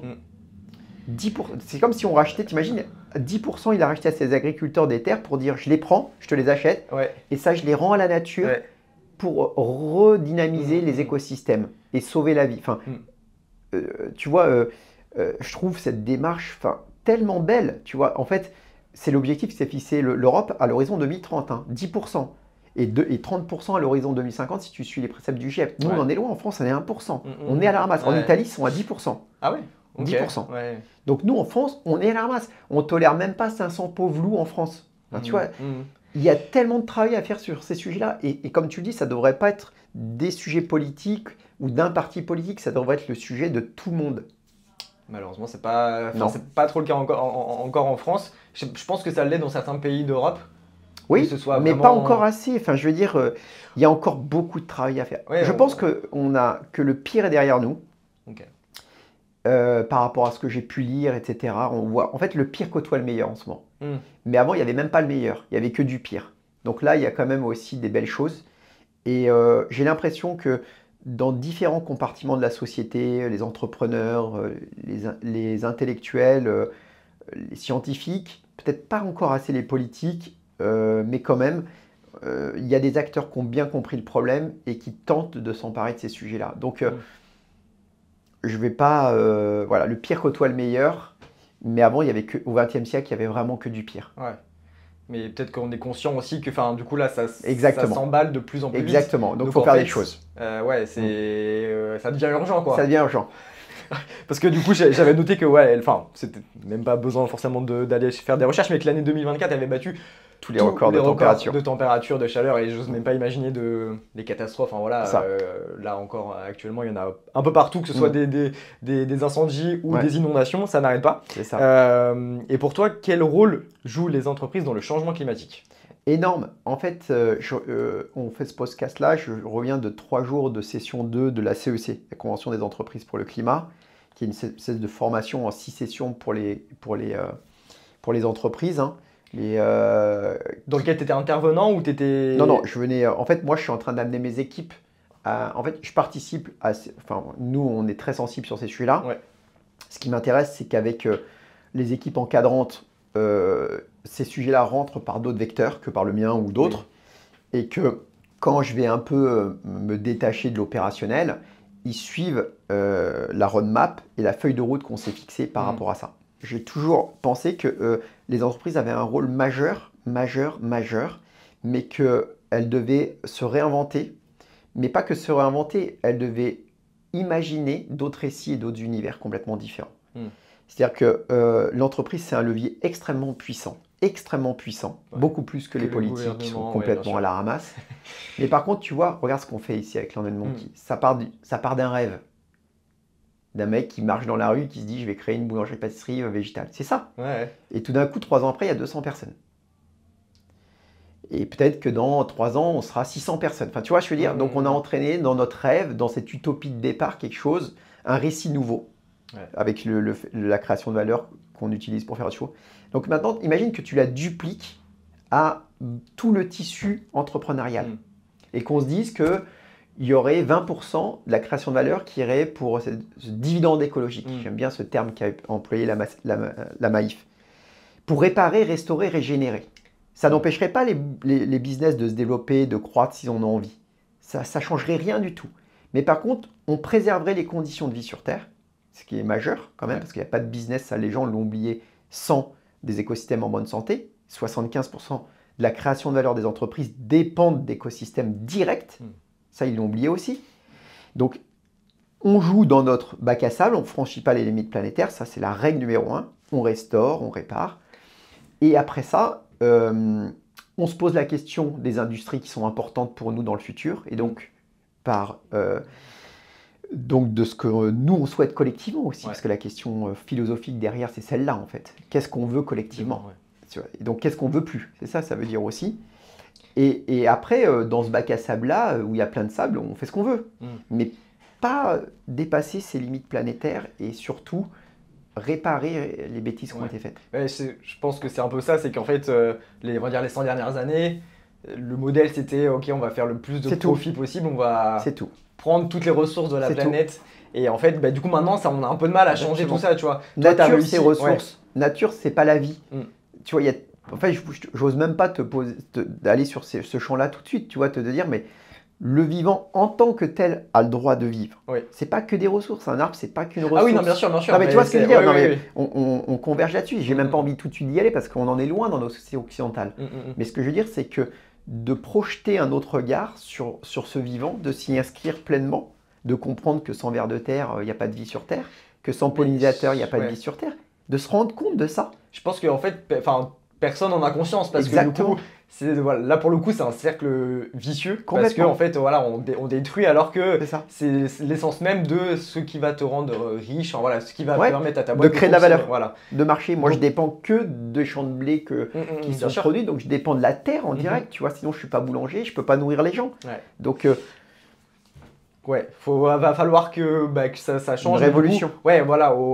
grande échelle. Grande échelle. Je pense que c'est encore un peu marginal, les entreprises comme toi. Tu vois, je t'ai demandé tout à l'heure si tu avais des idées un peu d'entreprises qui faisaient un peu comme les Dead Monkeys. Ouais. Bah, Patagonia, parce que je sais qu'ils ont fait la même chose et qu'ils ont tout mis dans un fonds de dotation et qui décident, tu sais, Patagonia, je crois que c'est 500 millions de dollars de résultats par an qui sont mis au service de l'intérêt général, de la lutte contre le réchauffement climatique, tout ça. Donc, tiens, j'ai vu le fondateur de Fortnite.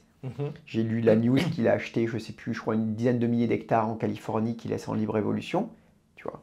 Il a mis 20 ans pour acheter ça, enfin une quinzaine d'années, je crois que ça a été long parce qu'il voulait acquérir une très grande surface. Donc voilà,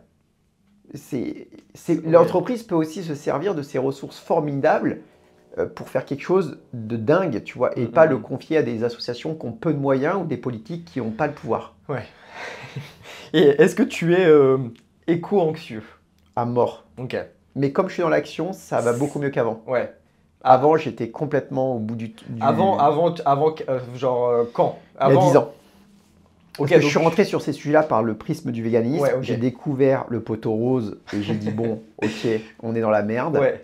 J'ai pensé, je t'ai dit à tout vendre, à me barrer parce que je me suis dit tout va collapse. Je suis arrivé sur ces sujets de collapse. Ah ouais, ok, tu t'es dit ça y est, c'est la fin. Bah tu sais, Yves Cochet, Servigne, tous ceux qui bossent sur le collapse, tu vois, Arthur Keller sur la descente énergétique, je les ai tous faits.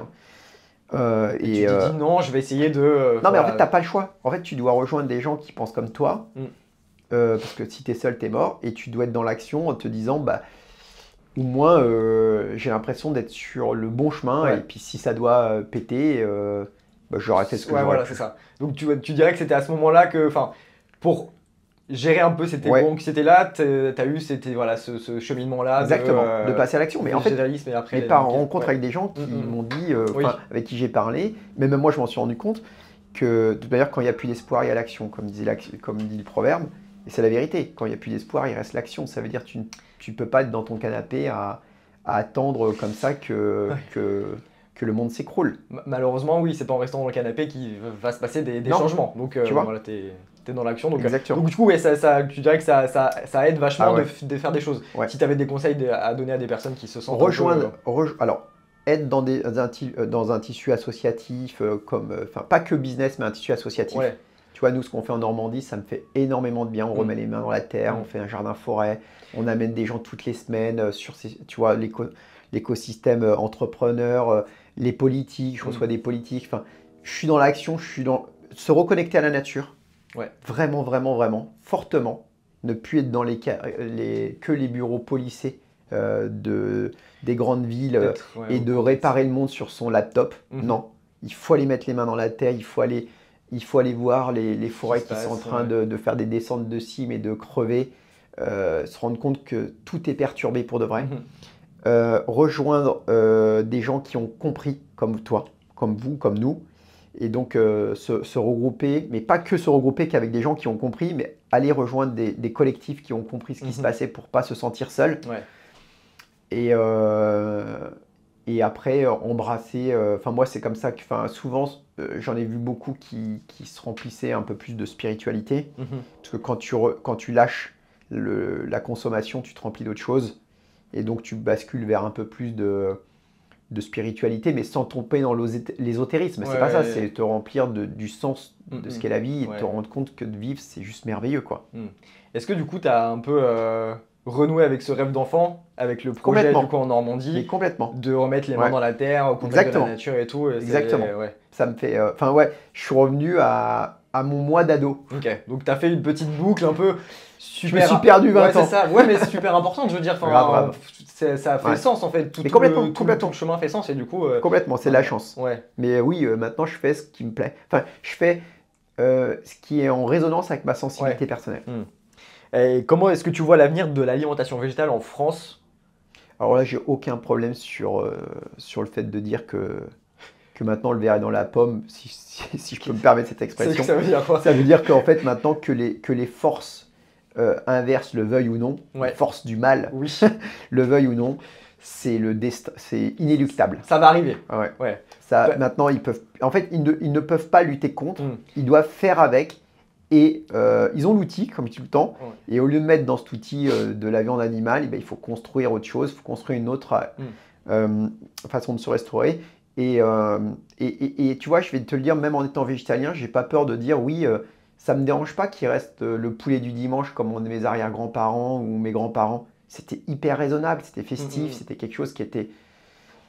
Il y avait une sacralisation de la mise à mort de l'animal qui était là de temps en temps et qui venait donner un côté festif parce que c'était rare. Mais là, c'est plus du tout où on en est aujourd'hui. Donc, déjà, si on en était là aujourd'hui, on enlèverait des millions et des milliards d'animaux morts pour rien. Donc, la mort, pour vivre, elle fait partie du vivant. On s'en extrait pas. On a juste le choix que certains animaux n'ont pas. Nous, on a le choix de décider de ce qu'on mange. Et si ça doit passer par de temps en temps un côté festif d'un poisson ou d'une viande, en vérité, je vais te dire, ça me dérange pas trop. C'est pas ça le grand problème. C'est ces grands camps de concentration dans lesquels on met des animaux et qu'on tue dans des souffrances effroyables qui sont même pas bons. C'est pas bon pour eux, c'est pas bon pour nous, c'est pas bon pour la terre, c'est bon pour personne. Faut sortir de ce truc et vite, quoi. Oui, en fait, comme tu dis, c'est négatif sur tous les points, sur tous les aspects. En fait, donc... même pour notre santé à nous, il y en a même pas. Enfin, c'est mauvais pour tout le monde. Bien sûr. Faut retrouver la raison, quoi. On a perdu la raison. À force, du coup, comme tu disais, peut-être revenir comme c'était avant. Pas le truc de c'était mieux avant, mais non, parce que je pense pas que c'était vrai, mais voilà, de la consommation d'avant, comme tu disais, c'était un peu le truc exceptionnel parce que c'était quelque chose pour un peu les... festifs. Ouais, voilà, un peu haut de gamme, on va dire. Haut de gamme, t'es en famille, tu fais un repas de famille. Il y avait ce côté-là, c'était rare. On sacralisait, tu vois, cet animal qu'on avait tué pour se restaurer, ce qui est symboliquement très puissant et fort, normalement, dans l'inconscient d'Homo sapiens, tu vois, et qu'on a banalisé, en fait. Selon toi, qu'est-ce qui manque à la France pour avoir un niveau de démocratisation du véganisme à la hauteur de nos pays voisins européens comme Ce qui manque, c'est imaginer qu'on puisse plugger ces images-là dans notre héritage socioculturel. C'est-à-dire que ce ne soit pas quelque chose qui lutte contre notre héritage. Si on arrive à le faire rentrer, c'est ce que j'ai fait avec Land & Monkey, si on arrive à le faire rentrer... En fait, moi je dis tout le temps, on a fait rentrer la boulangerie-pâtisserie française dans le XXIe siècle. C'est-à-dire que le monde change tout le temps. Et donc nous, c'est une espèce de continuation, d'une évolution. Tout est en mouvement et en transition. Il n'y a rien qui est fixe. Les gens pensent qu'on a fait ça depuis des milliers d'années. C'est faux. Si je te fais l'évolution d'Homo sapiens depuis 3 millions d'années, même pas depuis 300 000, il y a eu plein de transitions. Donc en fait, c'est une transition vers autre chose. Ça ne veut pas dire qu'il faut absolument que des boulangeries véganes ou des restaurants véganes. Je ne dis pas ça. Je dis c'est une transition vers une alimentation beaucoup plus végétale qui est audible, crédible, faisable avec notre héritage culturel qui est très dépendant des protéines animales. Oui, c'est de laisser cours aux choses, en fait, d'être dans le présent. Enfin voilà, on est en 2025, donc il faut se remettre un petit peu et pas rester dans les traditions, comme tu disais, un peu passées. Et en plus, tu sais, comparaison n'est pas raison. C'est vraiment ça, c'est-à-dire que tu ne peux pas comparer les époques. Tu ne peux pas comparer une époque où il y avait 1 milliard de personnes. Dans les campagnes, c'était plus de la survie que de la vie. C'était dur. Mes grands-parents, ils avaient une petite ferme dans l'Orne. Honnêtement, ça roulait pas sur l'or. Et la petite ferme de polyculture élevage, c'était de la survie, c'était pas de la vie. T'as pas le choix que de manger comme ça quand tu te fais 6 mois d'hiver, il faisait moins 15 à l'époque. T'es pas sur la côte Méditerranée avec des fruits, des légumes, machin. Enfin, je veux dire, tu penses pas. Enfin, tu vois, tu peux pas comparer les époques. Et donc aujourd'hui, c'est pas la même époque et les gens comparent. Aujourd'hui, on est 8 milliards.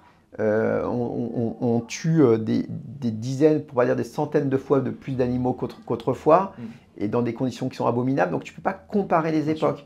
Et on est loin du poulet, comme je disais, fermier de la grand-mère. Et eux, ils se veulent absolument pourvoyeurs de la continuation d'une tradition qui n'est plus du tout la même. Tu vois, cette espèce de ferme réenchantée bucolique qui n'existe plus. Et d'ailleurs, tu leur demanderais tous de le tuer, le poulet, et ben, je suis sûr qu'il n'y en a pas 1 sur 2 qui arriverait. Bien sûr. Tu vois, rien que ça, parce que je suis assez admiratif de celui qui tue l'animal qui est capable de manger, enfin tu vois, qui mange, parce que lui, il a le courage, il donne pas ce sale travail à faire à quelqu'un d'autre, mais va dire à tout ça, bah oui, ton poulet de ferme que tu adores, là, vas-y, va lui couper la tête et puis il va le manger.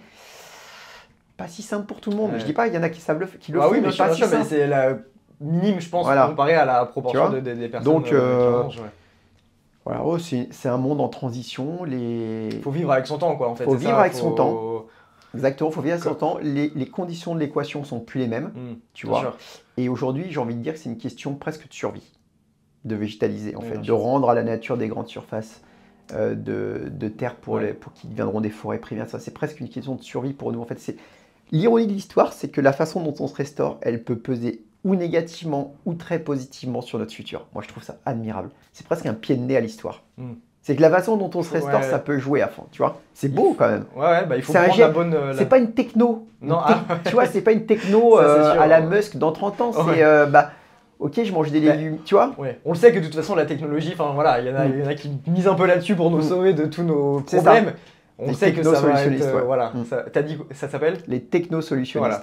On sait que bon, c'est peut-être pas ça qui va forcément nous sauver, on l'a vu, enfin je veux dire, toutes les catastrophes naturelles, c'est pas forcément les... à part pour nous envoyer peut-être sur une autre planète, mais bon, là c'est un autre sujet. C'est un autre sujet. Ouais. Donc il faut vraiment remettre dans le concret un petit peu de ce qui se passe. Et toi, où est-ce que tu vois Land & Monkeys dans 10 ans? Dans 10 ans, on sera... Je vois pas, on sera... Okay. C'est déjà... Il y a le plan sur 10 ans déjà qui est fait. Okay. Pas sur 10... Non, j'ai pas fait sur 10 ans, mais dans 10 ans, on sera dans une dizaine de pays minimum. Ok. Dans 10 ans, il y aura une centaine de magasins, je pense. Ouais, même plus. Je dirais, allez. Bon, soyons pas dans le quantitatif. Ouais. Le quantitatif, c'est chiant, c'est toujours nos sociétés. On sera dans une dizaine de pays sûrs. On aura validé l'idée qu'on puisse manger gourmand en étant vegan. Ouais. On fera plein de belles choses avec la création de valeur qu'on aura construite pour tenter de faire d'apporter notre pierre à l'édifice sur ces sujets-là. Et je pense qu'on aura la satisfaction du devoir accompli. On se dira, tu vois, nous on l'a fait quoi, c'était cool. Notre part entre guillemets de... Ouais, ça continuera, mais tu vois, on sera tous, on en est fiers déjà parce que tu vois, c'est quand même cool, mais on sera content du chemin accompli, tu vois. Carrément. Est-ce qu'il y aura, bon, peut-être on peut espérer au moins dans les grandes moyennes villes, les Land & Monkeys en France? Oui, non mais ça c'est sûr. Ça c'est sûr. Okay. Non mais attends, je précise, ouais, en France, dans 10 ans, on sera dans les grandes villes de France, ça c'est sûr et certain, Lyon, Annecy, on sera partout, avec je sais pas combien de magasins, suivant, mais peut-être entre 1 et 3, tu vois, magasins. Après, on sera dans quelques pays d'Europe et peut-être dans d'autres pays du monde, mais bon, avec ce qui se passe en géopolitique aujourd'hui, te faire des plans à 10 ans, c'est fou, hein, tellement ça va changer très vite. Tu vois, c'est dur de faire des pronostics, quoi. Mais soyons optimistes. Bah oui, non mais il faut, hein. Et tu l'es, donc c'est bien. Et quel conseil tu donnerais aux entrepreneurs qui veulent se lancer dans des projets durables, végétal ou pas forcément, mais voilà, durable un peu comme toi tu fais? D'être vraiment un rêveur utopique. Ok. Parce qu'on en a besoin. Je pense qu'on a plus besoin de rêveurs que d'ingénieurs. On a besoin de... Alors un ingénieur, il peut être un rêveur aussi. Hein. Mais on a besoin, je veux dire, de gens qui sont complètement fous et audacieux et qui ont envie qui dessinent par leurs actes un monde différent de celui dans lequel ils ont grandi. Et peut-être qui construisent un monde qui est sur le papier complètement utopique, où tout le monde va rigoler. Mais eux, ils y croient. Et ils poursuivent cette vision. Est-ce que ça a un petit peu été toi à l'époque? Est-ce que quand tu avais ce projet-là du coup de boulanger végétal, est-ce qu'on t'a dit un peu bien sûr. Il rêve Bien sûr.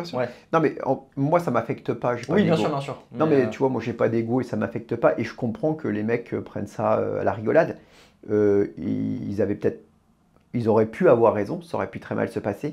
Mais c'est pas ça le plus important en fait. C'est si ça n'avait pas marché, j'aurais dit soit ça marche pas, mais oui, forcément il faut être un peu crédule pour porter ce genre de projet. Si t'es pas un peu crédule, tu le fais pas. Si t'es trop pragmatique, tu le fais pas. Tu as besoin d'être un peu... Et de toute manière, les vrais entrepreneurs, c'est quand même à la base des grands rêveurs, souvent. Quand même. Pas tous, mais beaucoup. Tu vois, le mec, Chouinard, il t'explique l'histoire de Patagonia, tu te délectes de son histoire, quoi, tu vois, parce que c'est trop beau. Le mec, il est passionné de la montagne, il dit j'ai pas envie qu'on abîme la montagne, enfin, tu vois, il a envie d'une autre façon de consommer la montagne. Tu vois, il y en a plein des histoires comme ça, il y en a plein à tous les niveaux. Et ça commence d'abord par un rêve, en fait. Ouais, parce que si on fait face à tout ce qui se passe actuellement, c'est sûr que tu te dis, bon, en fait, ça vaut peut-être pas le coup, etc. Donc, peut-être s'isoler un petit peu de ce qui peut se passer, de se dire, ok, qu'est-ce que je veux dans, voilà, quel avenir je veux, on va dire. Soit le changement que tu veux avoir. Hein. Ouais, exactement. Il n'y a pas plus... Ma citation phare, ça, de tu vois le changement que tu veux être dans le monde. Juste pour revenir, du coup, sur les Monkey, j'avais juste deux petites questions. Quel est le best-seller des boutiques? Le Monkey Cookie. Le cookie avec le topping caramel et l'intérieur chocolat, cartonne. Ok, ça c'est le number one. Number one. Ouais. Et le deuxième, bah, je me demande si c'est pas celui à la pistache qu'on a lancé il y a pas longtemps. Donc je dirais que les deux cookies, ouais. Donc c'est même pas les classiques pain au chocolat ou quoi, c'est vraiment des ouais, je crois que c'est ça, ouais. Ok. Et le produit qui te rend le plus fier que tu as, du coup, à la boutique, qui a demandé peut-être le plus de travail en R&D, qui a été... Alors, c'est toute la partie... Très compliqué. Ouais, c'est toute la partie traiteur et surtout la partie sandwicherie. Ok. C'est pas ce qui me rend... Enfin, plus fier peut-être pas, mais ce qui me rend le... Ouais, parce que c'était dur d'adresser aux gens une dizaine d'offres sandwich vegan. Donc, tu vois, alors que dans la boulangerie conventionnelle, tu vas travailler sans arrêt des sous-produits animaux ou des produits animaux directs, du jambon, du fromage, du thon, du poulet, de la copa, du chèvre, que des produits animaux, tu vois. Bien sûr. Et là, tu te dis, putain, je dois faire une gamme de 10 sandwichs, parce que, tu vois, je peux pas en faire que de 3. Je dois pas mettre que des légumes, parce que les mecs, ils vont en avoir un peu marre. Donc, je dois être un peu créa. Et il faut que je montre que dans mon PNL, tu vois, parce que nous, c'est à peu près 30% du chiffre d'affaires qui est salé, eh bien, j'arrive à garder cette offre midi 14.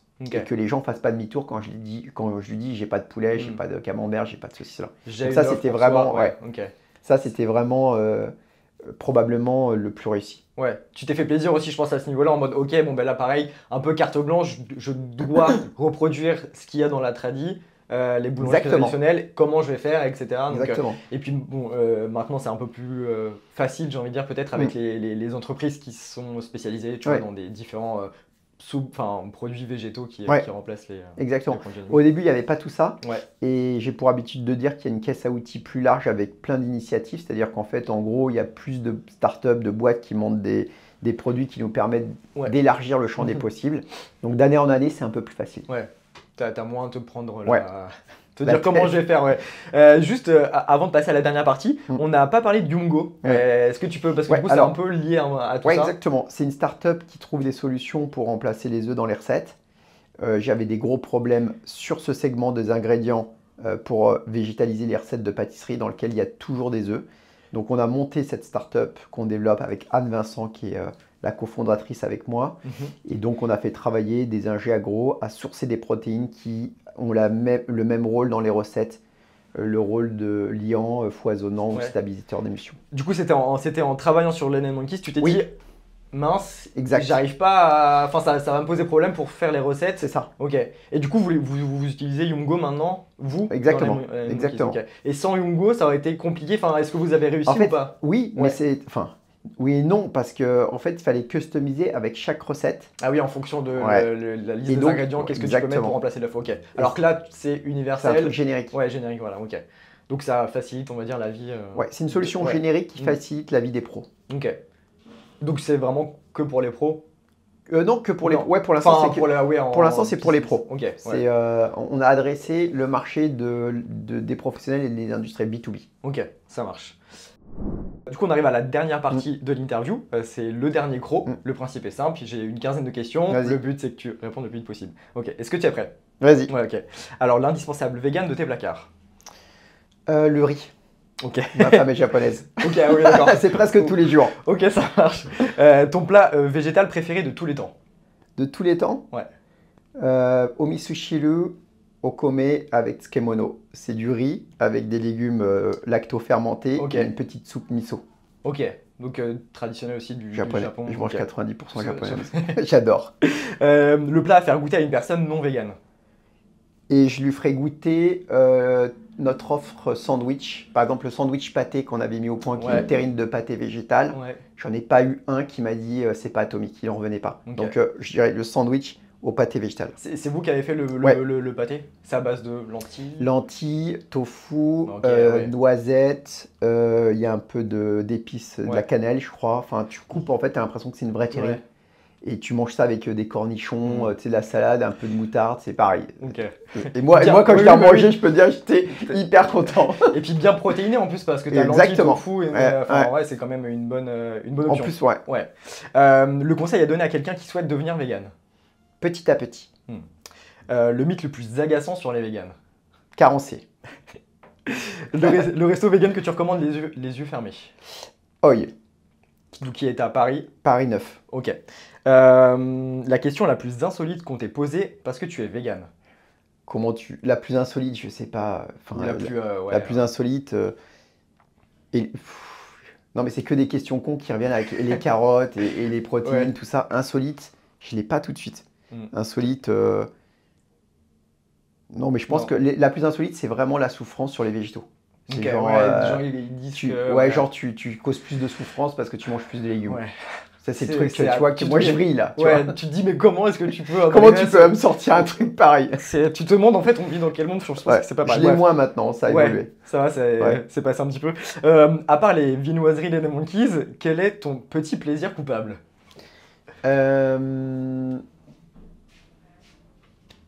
J'aime beaucoup un avocat toast que je mange dans un coffee shop parisien le matin avec un latte végétal et je l'adore. Enfin, c'est pas très coupable. Non, c'est pas très coupable. Okay, non, mais en fait, je mange pas beaucoup de sucre, tu vois. Moi, je suis pas. Ça, c'est quand même fou. En fait, c'est ouf. Donc, est-ce qu'il t'appelle? Ma question, c'est est-ce que tu es présent lors des recherches de nouveaux produits sucrés? C'est moi qui valide tout. C'est toi qui valide. Donc, même si t'es pas fan, tu valides quand même. Ouais. En fait, je valide la strate produit, c'est moi. Ouais. Et je valide les produits parce que je sais ce que je veux dans mes magasins. Ok. Même si t'es pas forcément le plus grand consommateur de ces produits-là? Bah très peu, ouais. Ouais, ok. Tu sais, moi je dis toujours aux gens, mangez des fruits, quoi. Non mais un petit cookie, tu vois, léger sur le sucre, tu vois, léger sur le sucre. C'est drôle quand même. C'est drôle, hein. Ouais, bah oui, que t'es pas... Donc là, par exemple, tu viens dans une de tes boutiques, tu vas te tourner... ça m'arrive, Non, mais tu vas tourner plus facilement vers du salé, du coup. Ouais, mais ce midi, tu vois, j'ai mangé un demi-cookie, ça faisait longtemps, parce que je mange pas beaucoup de sucre, j'ai mangé un demi-cookie pistache avec un petit expresso, et c'est pas quotidien, mais tu vois, je veux dire, de temps en temps, j'aime bien, mais je fais attention quand même. Ok. Du coup, tu as déjà recommandé un livre tout à l'heure, est-ce que tu en as un autre sur le véganisme, voilà, l'écologie, l'antispécisme en plus général, qui t'avait peut-être marqué à l'époque quand tu avais fait ta transition? Moi, c'était vraiment Singer, La libération animale, ça a été le déclic sur les autres. Après, j'en ai lu plein, Foer sur... j'ai lu Caron, j'en ai lu pas mal. Enfin, j'en ai lu... après, c'est redondant quand même, tu vois. Les classiques, ouais. Après, c'est redondant. Mais ouais, non, j'aimais bien Singer parce que je trouvais que c'était une approche très philo et factuelle, sans trop parti pris, et qui avait le mérite d'interroger. C'est-à-dire que c'était quand même... C'est vraiment de la philo où tu démontres que de façon éthique et morale, tu peux ne pas concevoir de manger des animaux. Et après, c'est des questions ouvertes, donc tu peux te faire ton propre cheminement intellectuel. Ça pose la question. Ok. Moi, j'aimais bien. J'aime pas les injonctions. Ta plus grande peur? Ma plus grande peur, c'est que c'est un collapse. Un collapse, vraiment, ça tourne en boucle, mais un collapse sociétal, à quel niveau, je sais pas, mais que tout s'effondre, tu vois. Et que les fondamentaux d'une culture, d'une civilisation qui repose sur la culture, tout ça n'existe plus et que tout se délite, comme disait Camus. C'est peut-être notre devoir d'éviter que tout se délite. Et c'est peut-être qu'on essaye de faire, quoi. Ta plus grande fierté? Je crois que ma plus grande fierté, c'est d'avoir permis d'avoir, tu vois, ce petit bout de 200 hectares en Normandie que j'ai sanctuarisé. C'est presque un aboutissement. Ouais. Je suis presque plus fier de ça parce que je me dis, ça c'est beau. Safe. Si personne coupe un arbre, tu as l'impression d'avoir... Enfin, je suis hyper fier de ça. Et quand je vais là-bas, je suis content de savoir qu'ici, il n'y aura pas d'arbres coupés, que la vie s'épanouit, que les vivants sont... Tu vois, les insectes reviennent, les oiseaux reviennent, que la vie reprend. Ça me touche énormément. Et ça me fait du bien, donc j'en suis très fier. Tu vois, je pense, le résultat vraiment concret, tangible de tout ce que tu as fait derrière avec ces 15 dernières années. Tu vois, tu te dis, bon, ok, là, j'ai travaillé, tu vois, j'ai créé de la valeur, mais en fait, j'ai fait un truc, ça me remplit de joie et j'en suis fier. Et je suis fier que les gens viennent voir cette initiative Et que ça me permette finalement de la partager et de faire prendre conscience à d'autres et peut-être d'emmener d'autres à faire ça. D'être initiateur du coup du changement, de faire la même chose. Et ça, je dis merci à Gilbert Cochet. Si j'avais peut-être un... Tiens, tu me parlais d'un livre tout à l'heure qui m'a bouleversé. Moi, c'est Gilbert Cochet sur la libre évolution et le réensauvagement, avec sa femme Béatrice Crémer-Cochet, dont je recommande chaudement les lectures, qui s'appelle Réensauvageons la France, Réensauvageons l'Europe. Je me souviens que j'avais vu une de ses vidéos. Ça avait détonné en moi en me disant mais c'est tellement simple, c'est ça que je veux faire. Je veux juste laisser, parce qu'il parlait d'endroits où on fait rien. Quoi. C'est simple en fait. Et je lui avais écrit un texto quand j'avais acheté le Costil et je lui ai dit j'ai lu vos livres, j'ai fait ci, et il m'avait répondu, il est venu visiter. Et voilà, comme quoi, tu vois, chez les humains, la transmission des idées, c'est hyper important, quoi. Tu vois, Enfin, il y a des gens formidables qui font des trucs, tu vois, personne n'entend parler, et puis ils sèment des graines, et tout d'un coup, un jour... Donc, lui et Baptiste Morisot. Voilà. Manière d'être vivant de Morisot. Donc, tout cet aspect de réensauvagement un peu... En fait, de reconnexion vivant. On a vraiment... Oui, c'est vrai qu'on s'est Il parle de crise de la sensibilité, Morisot, mais je pense que c'est vraiment ça. Et de faire descendre, tu sais, les 30 cm dont on parle du cérébral au cœur, et de t'émerveiller de ce qu'on s'émerveille plus. Avant-dernière question, quelle citation te représente le mieux? Ils l'ont fait parce que c'était impossible. Et enfin, qu'est-ce que tu aimerais que les gens retiennent de notre échange? Si tu avais un message important à garder en tête.